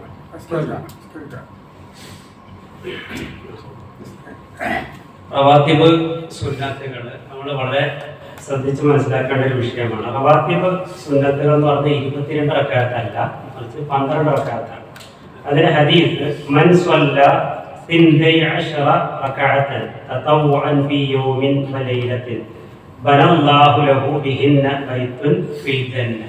അതായത് ഒരാൾ ഫർദിന് പുറമെയുള്ള 12 റക്അത്തുകൾ കൃത്യമായി രാത്രിയിലും പകലിലുമുള്ള, അഥവാ പകല് ദുഹർ, അസ്ർ, രാത്രി മഗ്‌രിബ്, ഇശാ, സുബഹി, ഈ 12 റക്അത്ത് ഒരാൾ നമസ്കരിച്ചാൽ അള്ളാഹു അവന് സ്വർഗത്തിൽ അതിന് പകരമായി ഒരു ഭവനം പണിയുന്നതാണ് എന്ന ഹദീസ് വന്നിട്ടുണ്ട്. അപ്പൊ ഈ ഹദീസിന്റെ അടിസ്ഥാനത്തിൽ റവാത്തിബ് സുന്നത്തുകൾ ഷെയ്ഖ് ഇബ്നു ബാസ് റഹ്മത്തുള്ളാഹി വിശദീകരിക്കുന്നത് സുബഹിക്ക് മുമ്പ് 2, ളുഹറിന് മുമ്പ് 4, ളുഹറിന് ശേഷം 2, മഗ്‌രിബിന് ശേഷം 2, ഇശാക്ക് ശേഷം 2. ഇതാണ് റവാത്തിബ് സുന്നത്തുകൾ എന്ന് പറഞ്ഞത്, 12 റക്അത്ത്. ഇത് പ്രത്യേകം ഹദീസിൽ പരാമർശിക്കപ്പെട്ടിട്ടുണ്ട്. എന്നാൽ ഇതിന് പുറമെ നബി സല്ലല്ലാഹു അലൈഹി വസല്ലം മഗ്‌രിബിന് മുമ്പ് 2 റക്അത്ത് നിസ്കരിച്ചിരുന്നു. അതുപോലെ തന്നെ അസ്റിന് മുമ്പ് നബി സല്ലല്ലാഹു അലൈഹി വസല്ലം 4 റക്അത്ത് നിസ്കരിച്ചിരുന്നു. അതും ശ്രേഷ്ഠതയൊക്കെ പറഞ്ഞിട്ടുണ്ട്. ഇതൊക്കെയുണ്ട്, പക്ഷെ ഇതെന്തിൽ എണ്ണപ്പെടുന്നില്ല? റവാത്തിബ് സുന്നത്തുകളിൽ എണ്ണപ്പെടുന്നില്ല. ഈ റവാത്തിബ് സുന്നത്തുകളിൽ ളുഹറിന് മുമ്പുള്ള 4 റക്അത്ത് നിസ്കരിക്കാൻ പറ്റിയില്ല. പള്ളിയിൽ വന്നപ്പോൾ ഇഖാമത്ത് കൊടുത്തു, നിസ്കാരം തുടങ്ങിയിരിക്കുന്നു. അപ്പൊ അത് ശേഷം നിസ്കരിക്കാമോ എന്നുള്ളതല്ലേ സംശയം? അത് നമസ്കരിക്കാം. ഒരാൾക്ക് റവാത്തിബ് സുന്നത്തിൽ അത്രയേറെ ആത്മാർത്ഥതയും ഉത്സാഹവും കാര്യമൊക്കെ ഉണ്ടായിട്ട് അത് നഷ്ടപ്പെട്ടു പോയ വിഷമമാണ്. അയാൾക്ക് എന്ത് ചെയ്യാം? നമസ്കാരം കഴിഞ്ഞ അനിയത്തോടു കൂടി അത് നമസ്കരിക്കാം എന്ന് ഈ പറഞ്ഞ സൗദി അറേബ്യയിലെ കിബാർ ഉലമാക്കൾ എല്ലാവരും ആ വിഷയത്തിൽ ഫത്വകൾ നൽകിയിട്ടുണ്ട്. ഇനിയിപ്പോൾ ഒരാൾക്ക് ഒരു വഖത്തിലെ റവാത്തിബ് ആ സമയത്ത് നിസ്കരിക്കാൻ പറ്റിയില്ലെങ്കിൽ ആ നിയത്തിൽ അടുത്ത വഖത്തിൽ വേണമെങ്കിൽ പോലും എന്ത് ചെയ്യാം? അത് നഷ്ടപ്പെടാതെ ഇരിക്കാൻ വേണ്ടി അങ്ങനെ നമസ്കരിക്കാമെന്നും ഫത്വകൾ കാണാൻ സാധിക്കും. അല്ലാഹു തആല അതുപോലെ 4 റക്അത്തായിട്ട് നമസ്കരിക്കുന്ന ആളുകളുണ്ട്. പിന്നെ 2 റക്അത്തായിട്ട് നിസ്കരിക്കേണ്ടത്, ചിലവർ 4-ആയിട്ട് നിസ്കരിക്കുന്നത്. അത് തുടരാൻ പറ്റും അങ്ങനെ? സുന്നി പണ്ഡിതന്മാരൊക്കെ ളുഹറിന്റെ മുമ്പ് 4, ളുഹറിന് ശേഷം 4.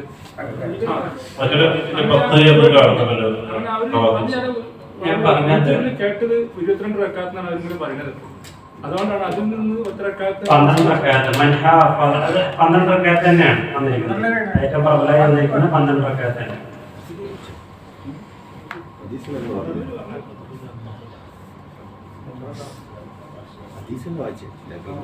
പിന്നെ പറഞ്ഞു 10 റക്അത്ത് എന്ന് പറഞ്ഞാൽ പിന്നെ പറഞ്ഞോളാം ഇൻഷാ അല്ലാഹ്. ഈ വിഷയവുമായി ബന്ധപ്പെട്ട ഹദീസുകൾ പരിശോധിക്കുമ്പോഴെല്ലാം 12 റക്അത്ത് എന്നുള്ള റിപ്പോർട്ടാണ് കാണുന്നത്. സുന്നത്ത് നമസ്കരിച്ചുകൊണ്ടിരിക്കുമ്പോ ബാങ്ക് കൊടുത്താൽ ഇഖാമത്ത് കൊടുത്താൽ സുന്നത്ത് അവിടെ പൂർത്തിയാക്കുകയാണോ വേണ്ടത്, അതല്ല ജമാഅത്തിന്റെ കൂടെ ചേരുകയാണോ?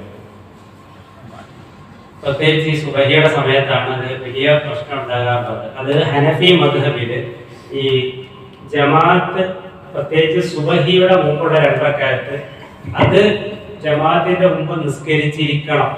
പിന്നെ ജമാഅത്ത് തുടങ്ങിയതിനു ശേഷം അത് നിസ്കരിക്കാൻ പറ്റില്ല, ശേഷം നിസ്കരിക്കാൻ പറ്റില്ല എന്നുള്ള ഒരു കൗലുണ്ട്. അതിന്റെ അടിസ്ഥാനത്തിൽ അവര് പള്ളിയിൽ വരുമ്പോൾ ജമാഅത്ത് നടക്കുകയാണെങ്കിൽ പോലും അവര് ജമാഅത്ത് മൈൻഡിയില്ല, സുന്നത്ത് നിസ്കരിക്കും, നിസ്കരിച്ച ശേഷം അവർ ജമാഅത്തിലേക്ക് പോകണം. അപ്പൊ ചിലപ്പോൾ ജമാഅത്തിന്റെ റക്അത്തൊക്കെ കഴിഞ്ഞിട്ടുണ്ടാകും.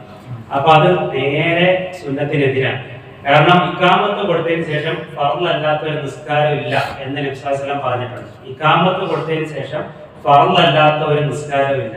അപ്പൊ അങ്ങനെ വരുമ്പോൾ ഒരു സഹാബി അദ്ദേഹം ഈ ഇഖാമത്ത് കൊടുത്തതിന് ശേഷം സുന്നത്ത് നിസ്കാരം തുടങ്ങുന്ന സമയത്ത് നബി സല്ലല്ലാഹു അലൈഹി വസല്ലം അദ്ദേഹത്തോട് ചോദിക്കുന്നത്, നിനക്കെന്താ 2 റക്അത്തുണ്ട്, 2 നമസ്കാരം ഉണ്ടോ എന്ന് രോഷത്തോടു കൂടി ചോദിക്കുന്നത് കാണാം.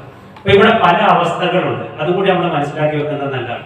ജമാഅത്തിന് ഇഖാമത്ത് കൊടുത്തു, ആ സമയത്ത് ഞാൻ എൻ്റെ സുന്നത്ത് നിസ്കാരം തുടങ്ങിയിട്ടേ ഉള്ളൂ, ഒരു റക്അത്തേ ആയിട്ടുള്ളൂ, അല്ലെങ്കിൽ 2ാമത്തെ റക്അത്ത് ഞാൻ നിസ്കരിച്ചുകൊണ്ടിരിക്കുകയാണ്, റുക്കൂഇലേക്കോ സുജൂദിലേക്കോ ഒന്നും ഞാൻ പോയിട്ടില്ല.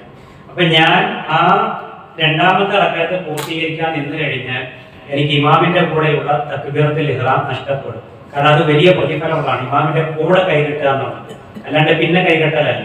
അപ്പൊ അങ്ങനെ ആകുമ്പോൾ ഞാൻ എന്റെ നിസ്കാരം എന്ത് ചെയ്യണം, അവിടെ സ്റ്റോപ്പ് ചെയ്യണം. ഏതവസ്ഥയിലാണ് അവിടെ സ്റ്റോപ്പ് ചെയ്യണം. എന്നാൽ ഇഖാമത്ത് കൊടുത്തുകൊണ്ടിരിക്കുന്നു, എനിക്ക് ആ 2ാമത്തെ റക്അത്ത് പൂർത്തീകരിക്കാൻ സാധിക്കുമെന്നുണ്ടെങ്കിൽ എന്ത് ചെയ്യാം, അത് പൂർത്തീകരിച്ചതിന് ശേഷം നീ എന്ത് ചെയ്യാം, ഫർദിന് വേണ്ടിയിട്ട് എഴുന്നേറ്റ് നിൽക്കുക എന്ന് പണ്ഡിതന്മാർ ഫത്വ നൽകിയത് കാണാൻ സാധിക്കും. അതല്ലാതെ ഈ പറഞ്ഞ പോലെ സുബഹിക്ക് മുമ്പുള്ള 2 റക്അത്ത് സുന്നത്ത് നഷ്ടപ്പെട്ടാൽ പിന്നെ നിസ്കരിക്കാനേ അവസരമില്ല എന്നുള്ളതല്ല. നബി സല്ലല്ലാഹു അലൈഹി വസല്ലം പോലും വൈകി വന്നിട്ട് പിന്നെ ജമാഅത്ത് തുടങ്ങാൻ നേരായിട്ട് ജമാഅത്തായിട്ട് നിസ്കരിക്കുകയും ഫർദ് കഴിഞ്ഞതിന് ശേഷം നബി സല്ലല്ലാഹു അലൈഹി വസല്ലം സുന്നത്ത് നമസ്കരിച്ചതും ഹദീസുകൾ സ്ഥിരപ്പെട്ട് വന്നിട്ടുള്ള വിഷയം. നമുക്ക് എഴുതി കിട്ടിയ ചോദ്യങ്ങൾ ആദ്യം പരിഗണിക്കുകയാണ്, കാരണം സമയത്തിന്റെ പരിമിതിയുണ്ട്. വാസക ചോദിച്ച ഒരു ചോദ്യം, വീട്ടിൽ നമസ്കരിക്കുമ്പോൾ ചെറിയ കുട്ടികളും മറ്റും അവര് കുറവായ രീതിയിൽ വസ്ത്രം ധരിച്ചു കൊള്ളണമെന്നില്ല. അപ്പൊ അവരൊക്കെ നമ്മൾ നമസ്കരിക്കുമ്പോൾ മേത്തൊക്കെ കയറി അവരൊന്നും കളിക്കാറൊക്കെ ഉണ്ട്. അപ്പൊ അത്തരം സാഹചര്യങ്ങളിൽ നമ്മളുടെ കൈയോ മറ്റോ അവരുടെ ഗുഹ്യസ്ഥാനങ്ങളിൽ അബദ്ധത്തിൽ സ്പർശിക്കാൻ ഒരുപക്ഷെ നമ്മൾ പിടിച്ച് മാറ്റുമ്പോഴായിരിക്കാം, അല്ലെങ്കിൽ അവര് തന്നെ നമ്മളെ അത്രയും അടുത്തിടപഴകുമ്പോഴായിരിക്കാം. അപ്പൊ ഇത്തരം സാഹചര്യങ്ങളിൽ നമ്മളുടെ ഒന്നു മുറിയുമോ എന്നുള്ള സംശയമാണ്. ചെറിയ കുട്ടികളുടെ ലൈംഗിക അവയവങ്ങൾ നമ്മുടെ ശരീരത്തിൽ സ്പർശിച്ചു പോയി കഴിഞ്ഞാൽ വുളു മുറിയോ എന്നുള്ളതാണ് ചോദ്യം. ആ വിഷയത്തിൽ പണ്ഡിതന്മാർ നൽകിയിരിക്കുന്ന ഫത്വ അതുകൊണ്ട് വുളു മുറിയുകയില്ല. പ്രത്യേകിച്ച് അറിയപ്പെട്ട ഇമാം ഔസാഇ റഹ്മത്തുള്ളാഹ്, ഇമാം സുഹരി റഹ്മത്തുള്ളാഹ് തുടങ്ങിയിട്ടുള്ള പ്രമുഖരായ പണ്ഡിതന്മാരൊക്കെ പറഞ്ഞത് ലാ വുളൂഅ അലാ മൻ മസ്സ ദക്കറ സ്വഗീർ, അത്തരം ചെറിയ കുഞ്ഞുങ്ങളുടെ ദക്കർ സ്പർശിച്ചു പോയി വിട്ടുപോയി എന്നതുകൊണ്ട് വുളു മുറിയുകയില്ല എന്നുള്ളതാണ്. അത് പറഞ്ഞുകൊണ്ട് ഒരു വിഷയം കൂടി ചേർത്ത് പറയാം.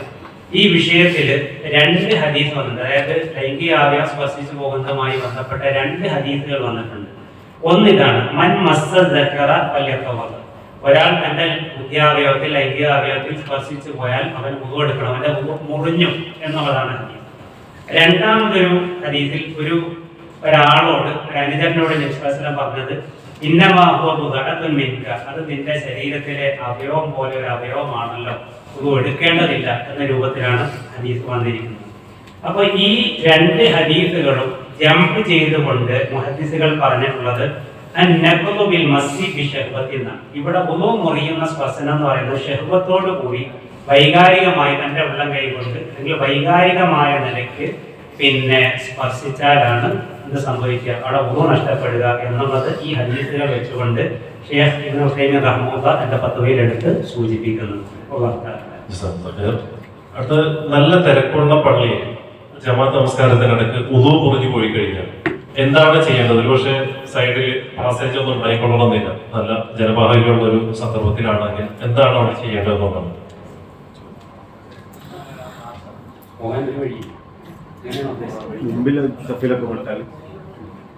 അതായത് വുളു മുറിഞ്ഞു, ഒരാളുടെ വുളു നഷ്ടപ്പെട്ടു, നമസ്കാരത്തിലാണെങ്കിൽ എന്ത് വേണം?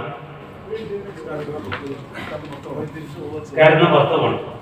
ആ വുളു ഇല്ലാതെ നിസ്കരിക്കുന്നത് എന്താണ്? ഇതിന്റെ ഹുക്മ് ഹറാമാണ് അല്ലേ? ഒരാള് ഇമാം നിസ്കരിക്കുകയാണ്, അയാൾക്ക് എന്തോ ഒരു കുറവുണ്ട്, കംപ്ലീറ്റ് ചെയ്തേക്കാൻ അത് കഴിഞ്ഞിട്ട് പിന്നെ അവിടെ നിസ്കരിക്കാന്ന് വെച്ചാൽ അയാൾ കുറ്റക്കാരനാണ് അല്ലെ? അയാൾ പിന്നോട്ട് മാറണം, വേറൊരാൾ മുന്നോട്ട് കയറി നിന്നിട്ട് ആ നമസ്കാരം പൂർത്തീകരിക്കുകയാണ് വേണ്ടത്. നമ്മുടെ നാട്ടിലെ അതൊരു വലിയ ചർച്ചാ വിഷയമായിരുന്നു, അന്താരാഷ്ട്ര വിഷയമാവും. അപ്പൊ ഇവിടെയൊക്കെ അത് സാധാരണ നമുക്ക് കാണാവുന്നതാണ്, ആളുകൾക്കൊന്നും അതിന് ഒന്നുമില്ല. അപ്പോ നമ്മുടെ നമസ്കാരം അവിടെ എന്തായി മുറിഞ്ഞു. അപ്പൊ പിന്നെ നമുക്ക് വീണ്ടും പോയി നമസ്കരിക്കേണ്ടതുണ്ട്, വുദു എടുക്കേണ്ടതുണ്ട്. അപ്പൊ ഇതൊരു സാഹചര്യത്തിൽ നമ്മൾ അവിടെ കാത്തു നിന്നാൽ ജമാഅത്ത് നമുക്ക് നഷ്ടപ്പെടുകയും ചെയ്യും. അപ്പൊ ഇവിടെ നമുക്ക് നമസ്കരിക്കുന്ന ആളുടെ മുന്നിലൂടെ എന്ത് ചെയ്യാം, ഒരു ജമാഅത്ത് നടക്കുകയാണെങ്കിൽ പാസ് ചെയ്ത് പോവാം. പിന്നിൽ നമസ്കരിക്കുന്ന ആൾക്ക് വലിയ ബുദ്ധിമുട്ടില്ലാത്ത രൂപത്തിൽ ഒതുങ്ങി നമുക്ക് പോയി വുദു എടുത്ത് വരാം. കാരണം ഒരു ജമാഅത്ത് നിസ്കരിക്കുമ്പോൾ അതിന്റെ മറ എന്ന് പറയുന്നത് ഇമാമിനാണ് മറ നിർബന്ധം. മനസ്സിലായി? ഇമാമിനാണ് മറ നിർബന്ധം. എന്നാൽ നമ്മൾ ഒറ്റയ്ക്ക് നിസ്കരിക്കുമ്പോൾ നമ്മുടെ മുമ്പിൽ മറ നിർബന്ധമാണ്. ഒരു അമ്പെടുത്തിട്ടെങ്കിലും നിങ്ങൾ മറയാക്കണം. മറ ഇല്ലാതെ ചില ആളുകൾ, നിങ്ങൾ പള്ളിയിൽ നോക്കി നടു റോട്ടിൽ നിൽക്കുന്ന പറഞ്ഞ മാതിരി ആളുകൾ നടന്നു പോകുന്ന വഴി ഇതായിരിക്കും, അതിന്റെ മുന്നിൽ പോയി നിസ്കരിക്കും. അത് തെറ്റാണ്, കുറ്റം കിട്ടുന്ന കാര്യമാണ്. അങ്ങനെ നിസ്കരിക്കരുത്. നമ്മുടെ മുന്നിൽ എന്തെങ്കിലും ഒരു മറ പള്ളിയിൽ എന്തെങ്കിലും ഉണ്ടാവും, അതല്ലെങ്കിൽ ഭിത്തിയോട് ചേർന്ന് നിന്നിട്ട് ആ രൂപത്തിൽ നിസ്കരിക്കുക. അങ്ങനെ ആകുമ്പോൾ അതിന്റെ അപ്പുറത്ത് കൂടി എന്ത് ചെയ്യാം, ഒരാൾക്ക് പാസ് ചെയ്ത് പോകാം. കാരണം അങ്ങനെ ഒരാള് മറയില്ലാതെ നിസ്കരിക്കുന്ന സമയത്ത് ഒരാൾ പാസ് ചെയ്ത് പോകാൻ മെനക്കെടാണെങ്കിൽ അവൻ ഷെയ്ത്താനാണ് എന്ന് വരെ വിശ്വാസം പറഞ്ഞിട്ടുണ്ട്. അവരോട് നീ യുദ്ധം ചെയ്താൽ പോലെ നിനക്ക് കുറ്റമില്ല എന്ന് പറഞ്ഞിട്ടുണ്ട്. അപ്പൊ അത്രയും ഗൗരവത്തിലാണ് സൂത്ര വിശ്വാസം എടുത്ത് പറഞ്ഞിട്ടുള്ളത്. ഒരാൾ നമസ്കരിക്കുന്ന ആളുടെ മുമ്പിലൂടെ പാസ് ചെയ്യുന്നതിന്റെ ഗൗരവം അറിഞ്ഞിരുന്നെങ്കിൽ 40 വർഷമാണെങ്കിലും അവൻ അവിടെ നിൽക്കായിരുന്നു എന്നുള്ളത്. ഇതൊക്കെ അതിന്റെ ഗൗരവം വന്നിട്ടുള്ള വിഷയമാണ്. നമസ്കാര ശേഷം സുന്നത്ത് നമസ്കരിച്ചുകൊണ്ടിരിക്കുമ്പോൾ ഒരാൾ ജമാഅത്തിന് വേണ്ടി നമ്മെ ഇമാമാക്കി തോണ്ടുകയോ മറ്റോ ചെയ്തു കഴിഞ്ഞാൽ നമ്മൾ എന്താണ് ചെയ്യേണ്ടത്?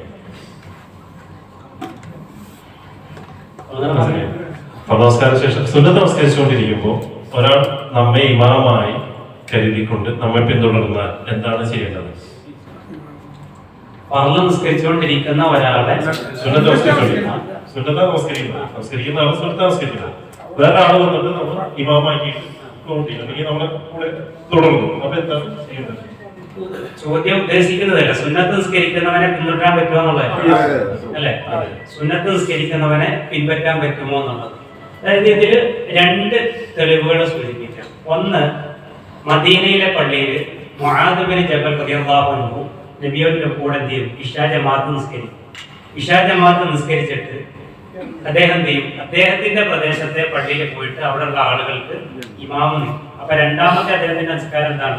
സുന്നത്ത് നിസ്കാരമാണ്. ഇത് സ്വഹീഹ് ബുഖാരിയിലും മുസ്ലിമിലൊക്കെ വന്നിട്ടുള്ളതാണ്. അപ്പൊ സുന്നത്ത് നിസ്കരിക്കുന്നവൻ എന്ത് ചെയ്യാം, പിൻപറ്റാം എന്നുള്ളതാണ് നമുക്ക് അതിൽ നിന്ന് മനസ്സിലാവുന്നത്. ആ ഒരു തെളിവ് തന്നെ ധാരാളമാണ്. അതിൽ വേറൊരു സംശയം എന്താന്ന് പറഞ്ഞാല്, ഈ തുടരുന്ന ആള് ഇപ്പൊ ഞാനിപ്പോ ഒരു സുന്നത്ത് നിസ്കരിക്കുകയാണ്, പള്ളിയിലെ ജമാഅത്ത് കഴിഞ്ഞു പോയി, ഇപ്പൊ അടുത്ത ആള് വന്ന് എന്നെ തുടരുകയാണ്. പക്ഷെ ഞാൻ ഈ സുന്നത്ത് നിസ്കരിക്കുകയാണെങ്കിൽ കൂടിയിട്ട് മറ്റേ ആള് ഇവിടെ പിന്നെ ബാങ്ക് ഇക്കാമത്തിന്റെ ഒരു ഇത് വരുന്നില്ല, ഇക്കാമത്ത് അയാൾ ചെല്ലണോ? അതല്ല, എങ്ങനെയാണ്? ഇല്ല, അതിന്റെ ഒന്നും ആവശ്യമില്ല. നേരെ പിന്തുടർന്നാൽ മതി, അതിലൊരു കുഴപ്പമില്ല. അയാളുടെ നിയ്യത്ത് അയാൾക്ക് അവിടെ വന്നപ്പോ ഇക്കാമത്ത് വേണ്ട. അവിടെ ഇയാളുടെ നിയ്യത്ത് ഇയാൾക്ക്. അതോടൊപ്പം നമ്മൾ റമദാനിലൊക്കെ ശ്രദ്ധിക്കേണ്ട ഒരു വിഷയം, ഈ തറാവീഹ് സുന്നത്താണ്. അപ്പൊ തറാവീഹ് നമസ്കാരം നടക്കുന്നു, നമ്മൾ ഇശാക്ക് വൈകി വന്നുവെങ്കിൽ ആ തറാവീഹ് നിർവഹിക്കുന്ന ഇമാമിനെ നമുക്ക് പിൻപറ്റാം. അയാൾക്ക് സുന്നത്താണ്, നമുക്ക് ഫർളാണ്. അതല്ലാതെ നമ്മൾ വേറൊരു ജമാഅത്ത് സംഘടിപ്പിക്കുകയോ ഒറ്റയ്ക്ക് നമസ്കരിക്കുകയോ ചെയ്യേണ്ട ആവശ്യമില്ല. സുന്നത്ത് നമസ്കരിക്കുന്ന ആളെ നമുക്ക് പിൻപറ്റി നിസ്കരിക്കാം. ഇതിനകത്ത് അങ്ങനെ നമ്മൾ ജഹറാക്കി നിസ്കരിക്കുന്നതാണെങ്കിൽ അത് നമ്മൾ ഒച്ചത്തിൽ ഓതണമെന്നുള്ളത്. അതായത് നമസ്കരിക്കുന്ന ആള് ഇമാമായിട്ട് കണക്കാക്കപ്പെട്ട ആള് സുന്നത്ത് നമസ്കരിക്കുന്നത്, വന്നത് മഗ്‌രിബിലും ഇശായിലുമാണ്. അപ്പൊ അയാൾ വെറുതെ ഓതേണ്ടത് ആ വിഷയത്തെ നോക്കിയിട്ടാണ്. അടുത്തത് അതേപോലെ നമ്മൾ ജമാഅത്തുന്ന ആൾക്കാർ മാറിയിരിക്കുന്നുണ്ട്. പലർക്കും കാണാം, ജമാഅത്തിനോട് കൂടാണ്ട് അവർ മാറി നിന്നിട്ട് പിന്നെ നിസ്കരിക്കാൻ കഴിഞ്ഞിട്ട് അത് ഇവിടെ കാണുന്നുണ്ട്. പറഞ്ഞിട്ട് സാധാരണ അത് പറഞ്ഞിട്ട് ഇപ്പം എയർപോർട്ടിലൊക്കെ നമസ്കരിക്കുമ്പോൾ അവരോട് പറയും ജമ്മാണ് നമസ്കരിക്കുന്നത്. കാരണം ജമ്മു കസറായിട്ടായിരിക്കും. ജമ്മാണെങ്കിലും കുഴപ്പമില്ല, കസറാണെങ്കിലും നല്ല പ്രത്യേകിച്ച് പറയേണ്ടതുള്ളൂ. നമ്മുടെ ഉദ്ദേശിച്ചത് നമ്മുടെ ഒരാൾ നിസ്കാരം കഴിഞ്ഞു, നിസ്കാരം ജമാഅത്ത് കഴിഞ്ഞിട്ടായിട്ട് ചില ആൾ എന്താക്കും, നമ്മുടെ സഫ് എന്ന് ഒന്ന് സ്റ്റെപ്പ് പിന്നോട്ടോ മുമ്പോട്ടോ മാറിയിരിക്കുന്നത്. അതാണല്ലോ ഉദ്ദേശിക്കുന്നത്. ചില ആൾ അങ്ങനെ നിസ്കരിക്കുന്നത് പൂർത്തിയാക്കുന്ന നിസ്കാരം സഫ് പിന്നോട്ടോ മുമ്പോട്ടോ മാറി.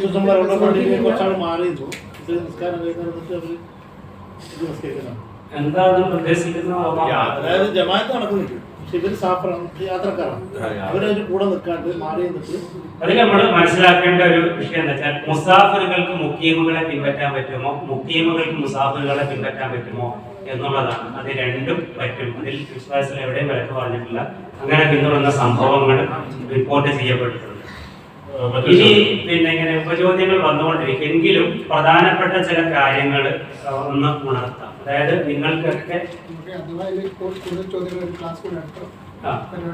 ഇതില് നമ്മൾ കൂടുതൽ ശ്രദ്ധിക്കേണ്ട, നമുക്കൊക്കെ വന്നു പോകാവുന്ന ചില അബദ്ധങ്ങൾ ഞാനൊന്ന് മൊത്തത്തിലൊന്ന് സൂചിപ്പിച്ചു പോകാം. ഒന്ന്, ഭൂരിഭാഗം ആളുകൾക്കും പറ്റാവുന്ന ഒരു അബദ്ധം, ഇപ്പം പള്ളിയിൽ ഇശാ ജമാഅത്ത് നടന്നുകൊണ്ടിരിക്കുകയാണ്. ശ്രദ്ധിച്ച് മനസ്സിലാക്കണം, നമ്മൾ മഗ്‌രിബ് നമസ്കരിച്ചിട്ടില്ല. നമ്മൾ ഇശാ ജമാഅത്ത് തുടങ്ങുമ്പോൾ അവിടെയുണ്ട്. നമുക്ക് മഗ്‌രിബ് നിസ്കരിക്കണം. നമ്മൾ എപ്പോൾ മഗ്‌രിബ് നിസ്കരിക്കും? ഇശാ ജമാഅത്തിന്റെ കൂടെ നമ്മൾ ഇശയാണ് നിസ്കരിക്കേണ്ട, മഗ്‌രിബാണ് നിസ്കരിക്കേണ്ടത്? മഗ്‌രിബ് ഇശ എന്നൊക്കെ ഉത്തരം പറഞ്ഞു. ജസ്റ്റ് ചോദിച്ചാണ്, ആ വിഷയത്തിൽ ഞാൻ പറഞ്ഞു. ഒരിക്കൽ വിശ്വാസികൾ ഒരു യാത്ര കഴിഞ്ഞ് വരിക. യാത്ര അസറിന്റെ അവസാന സമയത്ത് പള്ളിയിലേക്ക് എത്തിയില്ല. പള്ളിയിൽ മഗ്‌രിബിന്റെ ബാങ്ക് കൊടുത്തു. ഇഖാമത്ത് കൊടുക്കാൻ കാത്തു നിൽക്കുകയാണ്. നബിസ്വല്ലല്ലാഹു ഏതാനും സഹാബികളും ഉണ്ട്. അവര് പറഞ്ഞു, ഞങ്ങൾ അസ്ർ നിസ്കരിച്ചിട്ടില്ല, ഞങ്ങൾ അസ്ർ നിസ്കരിക്കട്ടെ എന്ന് പറഞ്ഞു. അവിടെ വെയിറ്റ് ചെയ്തു.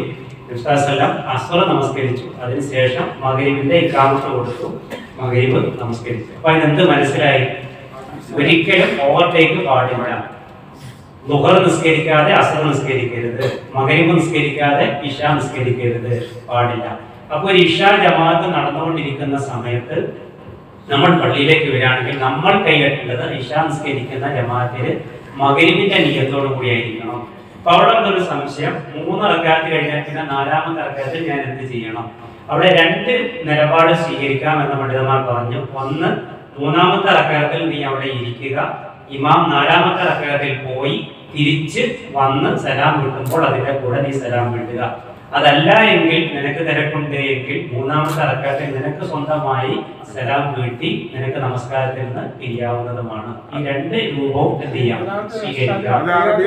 അതിവിടെ പല പള്ളിയിൽ അറബികൾ ചെയ്യുന്ന കാണലുണ്ട്. അത്തഹിയാത്ത് ഓതിയതിനു ശേഷമല്ല, അത്തഹിയാത്തും സ്വലാത്തും അത്തഹിയാത്തും സ്വലാത്തും റുക്കിനാണ്. ഇവിടെ ഷാജിക്ക ഇന്ന് രാവിലെ ചോദിച്ച ഒരു ചോദ്യം ഉണ്ടായിരുന്നു. അതായത് നമ്മൾ നമസ്കാരത്തിൽ ഒരാൾ വൈകി വരികയാണ്, അയാൾക്ക് ആദ്യത്തെ തശഹുദാണെങ്കിൽ അയാൾ അത്തഹിയാത്തും മാത്രം ചൊല്ലിയാൽ മതിയോ? അങ്ങനെയല്ല പണ്ഡിതന്മാർ പറഞ്ഞത്. അയാൾക്ക് എന്ത് ചെയ്യാം? അത്തഹിയാത്തും സ്വലാത്തും ഒക്കെ എന്ത് ചെയ്യാം? ആദ്യത്തെ തശഹുദാണെങ്കിലും അതിന്റെ കൂടെ ചൊല്ലാവുന്നതാണ്. പിന്നീട് അവസാനത്തിൽ ദുആ എന്ത് ചെയ്യാം? നമ്മൾ പഠിച്ചിട്ടുള്ള ദുആകളും അവസാനത്തെ ഇതിൽ ചൊല്ലാം. ദുആ ഒരിക്കലും റുക്നല്ല, വാജിബല്ല. റുക്നുമല്ല, വാജിബുമല്ല. ഒരാൾ തശഹുദ് അത്തഹിയാത്ത് ചൊല്ലി ശേഷം സ്വലാത്ത് ചൊല്ലി സലാം വീട്ടിയാൽ ആ നമസ്കാരം സ്വീകാര്യമാണ്. ചോദ്യം, ചില ആളുകൾ നമസ്കരിക്കുമ്പോൾ പ്രാർത്ഥനകളും ഖുർആൻ പാരായണവും മറ്റും നിശബ്ദമായിട്ട്, അതായത് ചുണ്ടനക്കാതെ ഇങ്ങനെ മൗനമായി നിൽക്കുന്നതാണ്. അപ്പോൾ എന്താണ് ഇതിനെ കുറിച്ച്? ഇത് സ്വീകാര്യോഗ്യമാണോ? മനസ്സിലുള്ള ഖിറാഅത്താവുകയില്ല. ഖുർആൻ പാരായണം ചെയ്യുമ്പോൾ പോലും ഒരാളിങ്ങനെ ചുണ്ടും നാവും അനക്കാതെ മനസ്സുകൊണ്ട് ഇങ്ങനെ റീഡ് ചെയ്തു പോവാണെങ്കിൽ അത് ഖിറാഅത്തായി പരിഗണിക്കപ്പെടുകയില്ല. ഖിറാഅത്താകണമെന്നുണ്ടെങ്കിൽ, അത് നമസ്കാരത്തിലാണെങ്കിലും അല്ലാത്ത സമയത്താണെങ്കിലും ഖിറാഅത്താകണമെന്നുണ്ടെങ്കിൽ ചുണ്ടും നാവും അനംഗീകരിക്കണമെങ്കിൽ അത് സ്വീകരിക്കപ്പെടും എന്ന് വ്യക്തമായ വിഷയത്തിൽ പണ്ഡിതന്മാർ പറഞ്ഞിട്ടുണ്ട്. ഓക്കെ, ഇനി നമസ്കാരത്തിന്റെ ഷുറൂത്തുകളുമായി ബന്ധപ്പെട്ട് ഷുറൂത്തുകളുമായി ബന്ധപ്പെട്ട് നമുക്ക് വരാവുന്ന ചില അബദ്ധങ്ങൾ ജസ്റ്റ് ഒന്ന് ഞാൻ പറഞ്ഞു. ഒരു ഷർത്ത് എന്താണെന്ന് വെച്ച് കഴിഞ്ഞാൽ ചെറിയ അശുദ്ധിയിൽ നിന്നും വലിയ അശുദ്ധിയിൽ നിന്നും ശുദ്ധിയാവുക എന്നുള്ളതാണ്. ചെറിയ അശുദ്ധിയിൽ നിന്നും വലിയ അശുദ്ധിയിൽ നിന്നും ശുദ്ധിയാവുക. ഇപ്പൊ കഴിഞ്ഞ നമ്മുടെ പാലിനൊരു പരിപാടിയിൽ പോയിരുന്നു. അവിടെ ഉദു എടുത്തിരുന്നില്ല. ഞാൻ മഗ്‌രിബ് നിസ്കരിച്ചു, ജമാഅത്ത് നടക്കുന്ന നിസ്കരിച്ചു. അങ്ങനെ കുറച്ചു നേരം കഴിഞ്ഞ് ക്ലാസ് ഒക്കെ കേട്ടോണ്ടിരിക്കുമ്പോൾ ഉദു എടുത്തിട്ടില്ലല്ലോ എന്നുള്ള ഓർമ്മ വന്നു. പിന്നെ പോയി എന്ത് ചെയ്തു? ഉദു എടുത്തിട്ട് നിസ്കരിച്ചു. ഇത് നമ്മൾ ശ്രദ്ധിക്കേണ്ട ഒരു വിഷയമാണ്. ഓർമ്മ വന്നാൽ അത് നമുക്ക് പിറ്റേന്ന ഓർമ്മ വരുന്നതെങ്കിൽ പോലും നമ്മൾ എന്ത് ചെയ്യണം? ആ നമസ്കാരം മടക്കി നിസ്കരിക്കണം. പക്ഷെ നമ്മൾ നിസ്കരിച്ചുകൊണ്ടിരിക്കുമ്പോഴോ മറ്റോ നമുക്കൊരു സംശയം വന്നു എങ്കിൽ അതിന്റെ പേര് എത്തിയേണ്ട ആവശ്യമില്ല, എടുക്കേണ്ടതില്ല. ആ സംശയം ഉണ്ടാക്കിയിടുന്ന ഷെയ്ത്താൻ വ്യക്തമായ തെളിവ് നിങ്ങൾക്ക് മുറിഞ്ഞു തോന്നിയാൽ മാത്രം ചെയ്യാൻ മതി, നിങ്ങൾ എടുത്താൽ മതി എന്ന് പറഞ്ഞിട്ടുണ്ട്. അപ്പം ഹദസു സഗീറും അതുപോലെ തന്നെ കബീറും. മറ്റൊരു ഷർത്തായി പറയുന്നത് വസ്ത്രം, സ്ഥലം, ശരീരം എന്ന് നജസിൽ നിന്ന് ശുദ്ധിയാവുക എന്നാണ്. വസ്ത്രം, സ്ഥലം, ശരീരം. അതിൽ നജസുമായി ബന്ധപ്പെട്ട വിഷയങ്ങളുണ്ട്. അത് പറയുമ്പോൾ അത് പറഞ്ഞാൽ നിങ്ങൾക്ക് കൂടുതൽ ഡൗട്ട് വരും, തൽക്കാലം പറയുന്നില്ല. അപ്പം അത് നമ്മൾ ശ്രദ്ധിക്കണം. അഥവാ നമസ്കാരത്തിൽ എന്തെങ്കിലും നിസ്കരിക്കുന്ന സമയത്ത് നജസായ വസ്തു നമ്മൾ ശരീരത്തിൽ കണ്ടു കഴിഞ്ഞാൽ, വസ്ത്രത്തിൽ കണ്ടു കഴിഞ്ഞാൽ എന്ത് ചെയ്യണം? നമ്മളത് നീക്കം ചെയ്തിട്ട് വേണം നിസ്കരിക്കണം. നജസോടുകൂടി നിസ്കരിച്ചാൽ സ്വീകരിക്കപ്പെടില്ല. വേറൊന്ന് കിബിലയ്ക്ക് അഭിമുഖമാവുക എന്നുള്ളതാണ്. ഒരാൾക്ക് അറിയാത്ത ഒരു നാട്, ഇങ്ങോട്ടായിരിക്കും കിബില എന്ന് പറഞ്ഞിട്ട് അയാൾ നിസ്കാരം ശരിയാവും? ഇല്ല. അയാൾ എന്ത് ചെയ്യണം? അയാൾക്ക് അറിയാത്തൊരു നാട്, കിബില അറിയില്ല, നിസ്കരിക്കണം. അയാൾ പരമാവധി അന്വേഷിക്കണം. അന്വേഷിച്ചിട്ട് അയാൾക്ക് ഒരു വിവരം കൃത്യമായിട്ട് കിട്ടിയില്ല, എന്നിട്ട് അയാളുടെ ഊഹത്തെ ഏതാണോ കൂടുതൽ ദൃഢപ്പെടുത്തുന്നത് അങ്ങോട്ട് തിരിഞ്ഞ് അയാൾ നിസ്കരിക്കണം. നിസ്കാരമൊക്കെ കഴിഞ്ഞ് കുറെ കഴിഞ്ഞ് എല്ലാ മറ്റു കാര്യങ്ങളിലെല്ലാം ഏർപ്പെട്ട് കുറെ കഴിഞ്ഞിട്ടാണ് അയാൾക്ക് മനസ്സിലാവുന്ന ഇവരെയല്ല അത് എങ്കിൽ അയാൾ മടക്കി നിസ്കരിക്കേണ്ട ആവശ്യമില്ല. എന്നാൽ ആ നമസ്കാരം കഴിഞ്ഞ ഉടനെ അയാൾക്ക് പറഞ്ഞ അങ്ങോട്ടല്ല കിട്ടാന്ന് പറഞ്ഞാൽ അയാൾ എന്ത് ചെയ്യണം? ആ നമസ്കാരം മടക്കി നിസ്കരിക്കണം. വാഹനത്തിൽ പോകുമ്പോൾ ശ്രദ്ധിക്കേണ്ട ഒരു വിഷയം, അതായത് നമ്മൾ ഫ്ലൈറ്റിലോ ട്രെയിനിലൊക്കെ പോകുമ്പോൾ സീറ്റ് ഇങ്ങനല്ലേ, അപ്പൊ യാത്രയിൽ കിബില എങ്ങോട്ടായാലും കുഴപ്പമില്ലല്ലോ എന്ന് റസൂലുള്ളാഹി പറഞ്ഞിട്ട് അങ്ങനെ പറഞ്ഞിട്ടില്ല. യാത്രയിലാണെങ്കിൽ പോലും കിബില എന്താണ്? ഷർത്താണ്.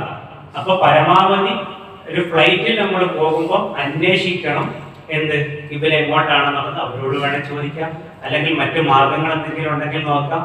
ഒന്ന് നമ്മൾ പരമാവധി ഇജ്തിഹാദ് ചെയ്യണം എന്നുള്ളതാണ്. എന്നിട്ട് നമുക്ക് ലഭിച്ചതനുസരിച്ച് എന്ത് ചെയ്യാം? നമുക്ക് നമസ്കരിക്കാവുന്നതാണ്. അപ്പൊ കിബില എന്നുള്ളത് നെവർ മൈൻഡ് ആയിട്ട് വിടേണ്ട വിഷയം അല്ല, അത് പ്രത്യേകം മനസ്സിലാക്കണം. ചെറിയ അംശം നിസ്കരിക്കുമ്പോ നിയ്യത്ത് വെക്കും കിബിലക്ക് നേരെ. നിസ്കരിക്കുമ്പോൾ നമ്മൾ പടത്തിലേക്ക് നോക്കുമ്പോൾ സ്വാഭാവികമായിട്ട് മനസ്സിലെടുത്ത് കഅബയാണ് കാണുന്നത്. ഓക്കെ, കഅബ മനസ്സിൽ കണ്ടുകൊണ്ടെങ്കിൽ നിസ്കരിക്കുന്നു. പക്ഷെ നമ്മൾ അള്ളാഹുവിന്റെ സാന്നിധ്യത്തിൽ, പടച്ചോന്റെ സാന്നിധ്യത്തിലാണ് നിസ്കരിക്കുന്നത്. ധാരണ വേണ്ടതെന്നല്ല പറഞ്ഞ് നമ്മുടെ മനസ്സിൽ എന്തായിരിക്കണം ചിന്ത? കഅബ ഷരീഫ് ഇങ്ങനെ കണ്ടുകൊണ്ടിരിക്കേണ്ടത് അല്ല അള്ളാഹിന്റെ മുന്നിലാണ് നിൽക്കുന്നത്. നിയ്യത്ത് ഏതായിരിക്കും? കിബിലക്ക് നേരെ ഇരുന്നുകൊണ്ട് നിസ്കരിക്കുന്നത്. നമ്മള് നിയ്യത്ത് വെക്കുക എന്നുള്ളൊരു പരിപാടിയില്ല. നിയ്യത്ത് വെക്കുമ്പോഴാണ് പ്രശ്നം വരുന്നത്. ഒരു കർമ്മത്തിന് വേണ്ടി ഒരുങ്ങി നമ്മൾ അതിനു വേണ്ടി നിന്ന് കഴിഞ്ഞാൽ എന്തായി? അതിന്റെ നിയ്യത്തായി. പിന്നെ പ്രത്യേകം ഇത് ചെയ്യണം. പക്ഷെ നിയ്യത്ത് എന്ന് പറയുന്നത് നിർബന്ധം. നിയ്യത്ത് എന്ന് പറഞ്ഞാൽ അതിന്റെ കരുതൽ എവിടെയാ? ഇമാം നബവി പറഞ്ഞ മഹലുഹ ഖൽബ് എന്നുള്ളതാണ്. അപ്പൊ നമ്മൾ കിബിലക്ക് നേരെയാണ് നിൽക്കുന്നത്, ഇതൊക്കെ നമുക്ക് അറിയുന്നതാണ്. ഏത് വഖത്താണ് എന്ന് മനസ്സിൽ കരുതി നമ്മൾ എന്ത് ചെയ്യുന്നു? നിൽക്കുന്നു. അപ്പം എന്താ മൈൻഡിൽ വരണ്ട എന്നുള്ളതാണ് വിശ്വാസം പറഞ്ഞത്. പിന്നെ അൻ തഅബുദല്ലാഹ കഅന്നക തറാഹു ഫഇൻ ലം തകുൻ തറാഹു ഫഇന്നഹു യറാക. അതായത് നീ നിസ്കരിക്കാൻ നിൽക്കുമ്പോൾ നീ അല്ലാഹനെ ആരാധിക്കേണ്ട എങ്ങനെയാണ്? നീ നിന്റെ റബ്ബിനെ കണ്ണുകൊണ്ട് കാണുന്നത് പോലെ നിസ്കരിക്കണം. നീ നിന്റെ റബ്ബിനെ കണ്ണുകൊണ്ട് കാണുന്നില്ലെങ്കിലും നിന്റെ റബ്ബ് നിന്നെ കണ്ടുകൊണ്ടിരിക്കുക. അപ്പൊ നമ്മുടെ മനസ്സിലെ ചിന്തയും കാര്യങ്ങളൊക്കെ വന്നത് റബ്ബിലേക്കായിരിക്കണം, ഒരിക്കലും കഅബയിലേക്ക് ആകാൻ പാടില്ല. ഇനി ഒരു കഅബയുടെ ചിത്രമുള്ള മുസല്ലയിൽ നമ്മൾ നിസ്കരിക്കുന്നത്, ആ കഅബയുടെ ചിത്രം നമ്മുടെ ആ നോട്ടത്തിൽ എഫിഷ്യന്റ് ഉണ്ടാക്കുന്നുണ്ടെങ്കിൽ ആ മുസല്ല തിരിച്ചിട്ടിട്ട് നമ്മൾ നിസ്കരിക്കണം. കഴിയുന്നതും ഡിസൈനുകളോ അത്തരം വർക്കുകളോ ഒന്നും ഇല്ലാത്ത മുസല്ലകൾ ഉപയോഗിക്കുന്നതാണ് ഏറ്റവും കൂടുതൽ നന്നാവുന്നത്. നമ്മള് മറന്നുപോയ സാധനം നിസ്കരിക്കുന്ന സമയത്ത് ഒരാൾക്ക് ഓർമ്മ വന്നു. അപ്പൊ ആ നിസ്കാരത്തെ എന്താണ്? ഇടയ്ക്ക് ഒരു ചോദ്യത്തിന്റെ ഉത്തരമായി പറഞ്ഞിരുന്നു, നിസ്കാരത്തിൽ മാത്രം ഭാര്യയും ഭർത്താവിനെയും ഇടങ്ങാറാക്കാനായിട്ട് തെറ്റിക്കാനായിട്ട് ഒരു ടീം പിശാച് വുളൂ, ആ പേര് ഞാൻ ഓർക്കുന്നില്ല, നമ്മുടെ വുളൂവിൽ ലക്ഷ്യശിപ്പ് ഉണ്ടാക്കാനായിട്ടൊരു പിശാച്. അപ്പം പിശാച് എന്തുണ്ട്? ഓരോന്നിനും ഓരോ ടീമിനെ ഏൽപ്പിച്ചിട്ടുണ്ട് ഈ കർമ്മങ്ങൾ ബാത്തിലാക്കാൻ വേണ്ടിയിട്ട്. അപ്പൊ ഇവിടെ നമസ്കരിക്കുന്ന സമയത്ത് എന്തായിരുന്നു? അതായത് മറന്നുപോയ സാധനം നിസ്കാരത്തിന് മുമ്പ് സാധനം മറന്നു വെച്ചിട്ട് അറിയില്ല എവിടെയുള്ളത്. നമസ്കാരത്തിന് കഴിഞ്ഞിട്ട് ആ സമയത്താണ് നമ്മൾക്ക് ഓർമ്മ വന്ന് ഇന്ന സ്ഥലത്തുണ്ട്. ഓർമ്മ സാധാരണ തമാശക്ക് പറയാറുണ്ട്, പിന്നെ കിട്ടാനുള്ള പൈസയും മറന്നു പോയതൊക്കെ 1-2 റക്അത്ത് പോയി നിസ്കരിച്ചാൽ കിട്ടുമെന്ന് പറയും. അതാണ് നമ്മുടെ നിസ്കാരം. പക്ഷെ സ്വഹാബികളും നബിയൊക്കെ നിസ്കരിച്ച സമയത്ത് അങ്ങനെയല്ലായിരുന്നു. അപ്പൊ ആ നിസ്കാരം തമ്മിലുള്ള അല്ല, എന്റെ ചോദ്യം ആ നമസ്കാരം എന്താവും? ഞാൻ പറഞ്ഞുതരാം. നമ്മള് 1:45 വരെയാണ് നിസ്കരിച്ചത്. 3 മിനിറ്റ് കൊണ്ട് നമ്മൾ ഇൻഷാ അല്ലാഹ് അവസാനിക്കും. അപ്പൊ നമ്മുടെ മനസ്സിന്റെ ഒരു ദുർബലതയാണ് മൈൻഡ് പല ഭാഗത്തേക്കും പോകുന്നുള്ളത്. അത് നമുക്ക് പിടിച്ചാൽ കിട്ടുന്നതല്ല. അപ്പൊ ഒരു പിശാച് കൃത്യമായി ഉണ്ടാകുമെന്ന് വിശ്വാസം പറഞ്ഞിട്ടുണ്ട്. അപ്പൊ നമ്മുടെ നോട്ടം തെറ്റുമ്പോഴാണ് പിശാചിനെ തെറ്റിക്കാൻ എളുപ്പം. അപ്പൊ നോട്ടം കൃത്യമാണ്, പക്ഷെ അത് മാറിപ്പോകാറുണ്ട്. അങ്ങനെ മനസ്സ് മാറിപ്പോവുകയും ഇത്തരത്തിൽ എന്തെങ്കിലുമൊക്കെ ഓർമ്മ വന്നു എന്നതുകൊണ്ട് നമ്മുടെ നമസ്കാരത്തിന്റെ സ്വീകാര്യതയെ അത് ബാധിക്കുന്നില്ല. പക്ഷെ നമ്മുടെ നമസ്കാരം കൈകെട്ടിയതിനു ശേഷം ഈ മറന്നതും മറ്റു കാര്യങ്ങളൊക്കെ വരുന്ന രൂപത്തിൽ അശ്രദ്ധമായിട്ടാണെന്നുണ്ടെങ്കിൽ അതിന്റെ പ്രതിഫലത്തെ ബാധിക്കും. ഇങ്ങനെ ഓർമ്മ വന്നു എന്നതുകൊണ്ട് നിസ്കാരത്തിന്റെ സ്വീകാര്യതയെ അതൊരിക്കലും ബാധിക്കുകയില്ല.